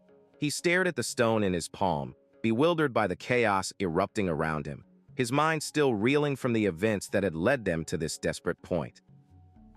Meanwhile, the monstrous Destruction King reveled in the carnage. He leaped into the fray, a grotesque behemoth against a tide of twisted abominations born from the same cursed pills. Contempt twisted his features as he roared a challenge, eager to prove his superiority over these lesser beings. "Come, you failures." As another stone clattered to the ground nearby, the Destruction King's companion flinched, startled by the falling debris. The hulking brute paused his rampage for a moment, his glowing eyes narrowing in confusion. The sounds of battle were momentarily drowned out by the rumbling of the cavern itself. Back in the relative quiet, Yumin stared down at his hands, his eyes wide with a terrible revelation. He had found the monk's pouch, and its contents, the horrific pills, were spilled across the floor before him. Before he could process the implications, a deafening explosion ripped through the air, and the very ground beneath them shattered. The entire rock face blew apart in a cataclysmic blast, sending boulders and shrapnel flying. The force was immense, throwing even the powerful Destruction King and his companions back like leaves in a storm. The experiment had reached a new, terrifying crescendo. From the newly opened passage, a disciplined force of armored soldiers marched down the stone causeway. They moved with grim purpose, their spears held ready. Their destination was the chaotic aftermath of the battle, where the survivors, both human and monstrous, lay scattered and broken amongst the rubble. The soldiers wasted no time, efficiently surrounding Yumin and his exhausted companions. Spear points pressed against their necks and backs, pinning them to the ground without a word. Yumin gritted his teeth, his body screaming in protest, but he was trapped, a fierce defiance burning in his eyes. An imposing figure with long, white hair strode into the clearing, his armor gleaming in the dim light. He looked down at the defeated monsters with disdain. "I told you to manage the lowest level." Pitiful. Recognizing one of the downed brutes as General Quan Chulja, the behemoth's eyes widened in shock just before the general brought his boot down with sickening force, crushing his skull. Yumin's blood ran cold. He knew that man. The general casually wiped his now bloodied boot on the stone, complaining, "My shoes got dirty." At that moment, the Destruction King's two companions arrived. The smaller one, dangling casually from a rope, remarked with a detached air, "What a flashy entrance, Captain. If you had gone on a rampage, it would have been even worse." The hulking companion scoffed, "Comparing my strength to such toys. If it were me, I wouldn't have let those cockroaches live." The smaller one shrugged. "Well, I got what I wanted without lifting a finger, so whatever." Turning to the general, she asked, "What should we do with these guys, Captain?" He glanced at Yumin's group. "They're still useful." However, the general's voice turned to ice. "We need to set an example for what happens when they disobey us." He pointed his sword at the defiant prisoner, Agel. "Pick out the ringleader. I'll execute them myself." Held at sword point, Agel spoke with a clear, steady voice. 42. Confused, the general asked, "What?" Agel stared back, unflinching. "That's the number of deaths due to the pill's side effects since the Repentance Army started managing the tree. It was a necessary sacrifice for the great undertaking," the general replied without a hint of remorse. Agel spat, his voice filled with righteous fury. "At least people didn't die when Mio Chong managed the tree. Your Diamond Guardian project was doomed from the start. Other prisoners, finding their courage, began to cry out in agreement. My body has reached its limit. Only Myo Chong can save us. The general regarded the defiant old man with a flicker of cold admiration. What an impressive old man, commanding this disorderly bunch without moving a step. He tightened his grip on his sword, but he's given them a false belief. The Diamond Guardian project must be fulfilled. As he raised his blade for the killing blow, a voice cut through the tension. Wait a minute. Straining against the spears holding him down, Yuman's eyes blazed with an unholy light. I need to ask something to this pathetic man, he growled, his voice raw. He stared directly at the general. White hair, move aside. In his fists, he unconsciously crushed the very pills that were the source of all this suffering. The guards shouted, don't move, but Yuman ignored them, his focus entirely on the general. Quan Chulja looked down, a hint of recognition in his eyes. So it's you? I'm surprised you're still alive. Think carefully, you mad dog. But Yuman's desperation overrode all caution. He roared, his voice cracking with anguish. Answer me. What happened to Baekji? At the mention of the name, even the condemned man, Agal, looked up in surprise. The general's expression was unreadable. The law of Repentance Hall is absolute. Anyone who breaks it immediately becomes an offering to Dudyuri. We never leave witnesses alive. He paused, his gaze locking onto Yuman's terrified face. The fact that this guy is still breathing means he didn't break the law. The chilling, twisted logic shattered Yuman's last thread of composure. A scream of pure, unadulterated rage tore from his throat. You scoundrels! A guard immediately struck him with the butt of a spear, and the others swarmed, pinning him down under a barrage of blows. You're nothing special. Stay still. As Yuman lay defeated, the general gave his final command. Restrain the traitors and imprison them in the cell. Take the escaped prisoner to the lowest level. He turned his back, his voice echoing with finality. The execution will take place in front of Myo Chong. But as they turned to leave, a wet, tearing sound filled the air. Blood sprayed across the general's face. He looked down in disbelief, a spearhead protruding from his armored chest. His companions whirled around, their eyes wide with shock and confusion. Yuman was on his feet, steam pouring from his body like a vengeful spirit. The guards around him lay broken and still. An impossible power surged through him, his muscles contorting and expanding. He raised his head, his eyes burning with a grief-fueled fire, and let loose a primal, inhuman roar that shook the very foundations of the cavern. Give Baekji back! In the chaos following Yuman's impossible revival, time seemed to slow. The general's men watched, frozen in disbelief, as the jagged spearhead, driven by a grief-stricken fury, tore through their leader's armor. Blood erupted in a violent spray, a shocking crimson against the cold, gray stone. The wet, tearing sound echoed in the sudden silence, a harbinger of the carnage to come. Yuman rose to his feet, steam pouring from his skin as the strange medicine coursed through him, rewriting his very being. With a grimace of pure agony and rage, he ripped the spear from the general's chest, his hand closing around the blood-slicked shaft. The veins in his arm bulged, glowing with an unnatural energy, a testament to the monstrous power he had just embraced. The general collapsed to his knees, his authority vanishing with his lifeblood. Yuman, now more beast than man, swung the heavy spear in a wide, devastating arc.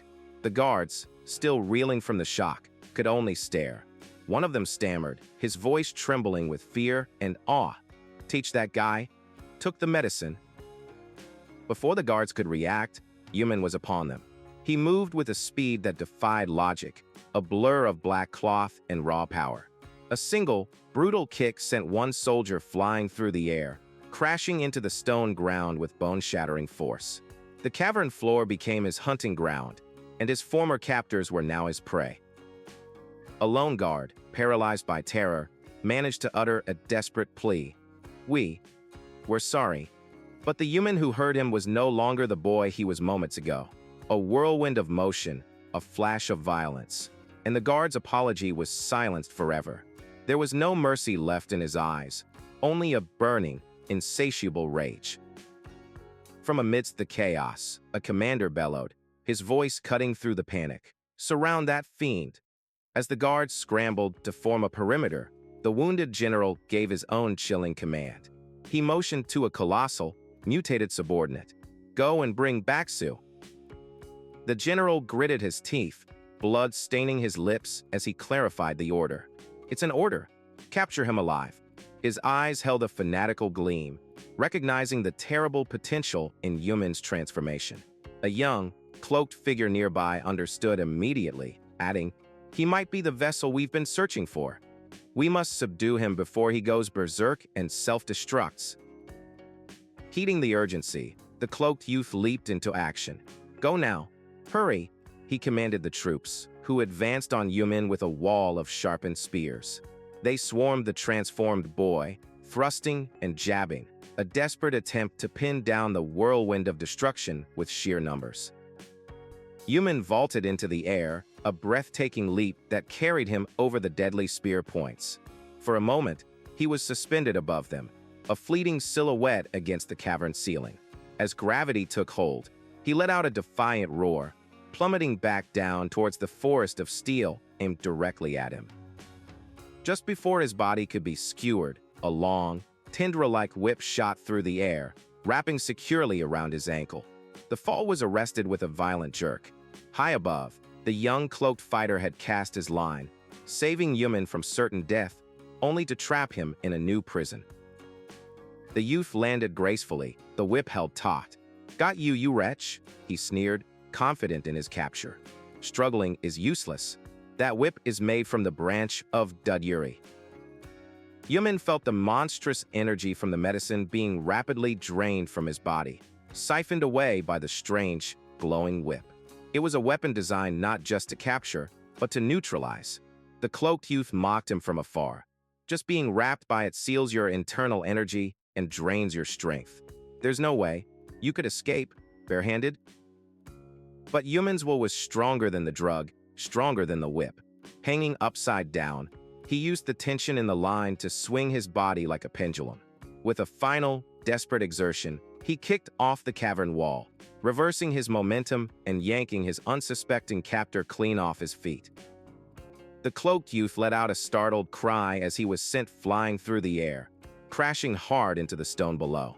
Yumin landed, the now slack whip falling around him. Nearby, from the relative safety of a high ledge, Wang Nang could only stare in utter disbelief. "Li Yumin." Yumin rose, unwrapping the strange weapon from his leg. He gripped it tightly, his eyes burning with a cold fire. Planting his feet firmly on the ground, he spun, unleashing the Dudyuri whip with a powerful crack that echoed through the cavern. The tool of his capture had just become his weapon of vengeance. He was a storm of unleashed fury. The whip danced around him, a deadly extension of his will, striking out with incredible speed and force. Guards who had moments ago sought his death were now thrown aside like dolls, their bodies sent tumbling from the cliff edge into the darkness below. As the battlefield was cleared by Yumin's onslaught, Wang Nang witnessed another horror unfold. The other captured traitors were being ensnared by grotesque, fleshy tendrils erupting from the ground. Their pleas for help were swallowed by the writhing mass. One by one, the men were consumed, their faces contorted in agony as the tendrils constricted around them. Wang Nang watched, his blood running cold. "What in the world is that?" he whispered, his mind struggling to comprehend the new nightmare before him. The hulking subordinate, Baksu, looked upon the defeated whip user with disdain. "Pathetic. I told you to fix that habit of wrapping the whip around your hand." Ignoring the failure, the general rose, executing another helpless prisoner before turning his attention to a new threat. Dark, monstrous figures emerging from the shadows. "You lot always come back crawling like insects." The general spat. The leader of the monstrous newcomers gave his own orders, and Baksu erupted in a fit of maniacal laughter. "Double suicide? You've finally gone mad. As of today, the Chongyinjin Loyal Army is forever disbanded." With that declaration, the monstrous beings swarmed forward, crashing into the general's forces. The cavern descended into a three-way war. In the heart of it all, Yuman continued his rampage, his body a conduit for the drug's power as he tore through another soldier, his eyes glowing with an unholy light. The dark monsters surrounded Yuman, their eyeless faces regarding him as a new obstacle. But from across the battlefield, Baksu's voice boomed, filled with a terrifying excitement. "Don't disappoint me, Li Yuaimin. The vessel of Kumgang Yacha is not so fragile as to be broken by failures." With a gesture, he commanded the monsters to attack, turning the chaos into a brutal test for his new prize.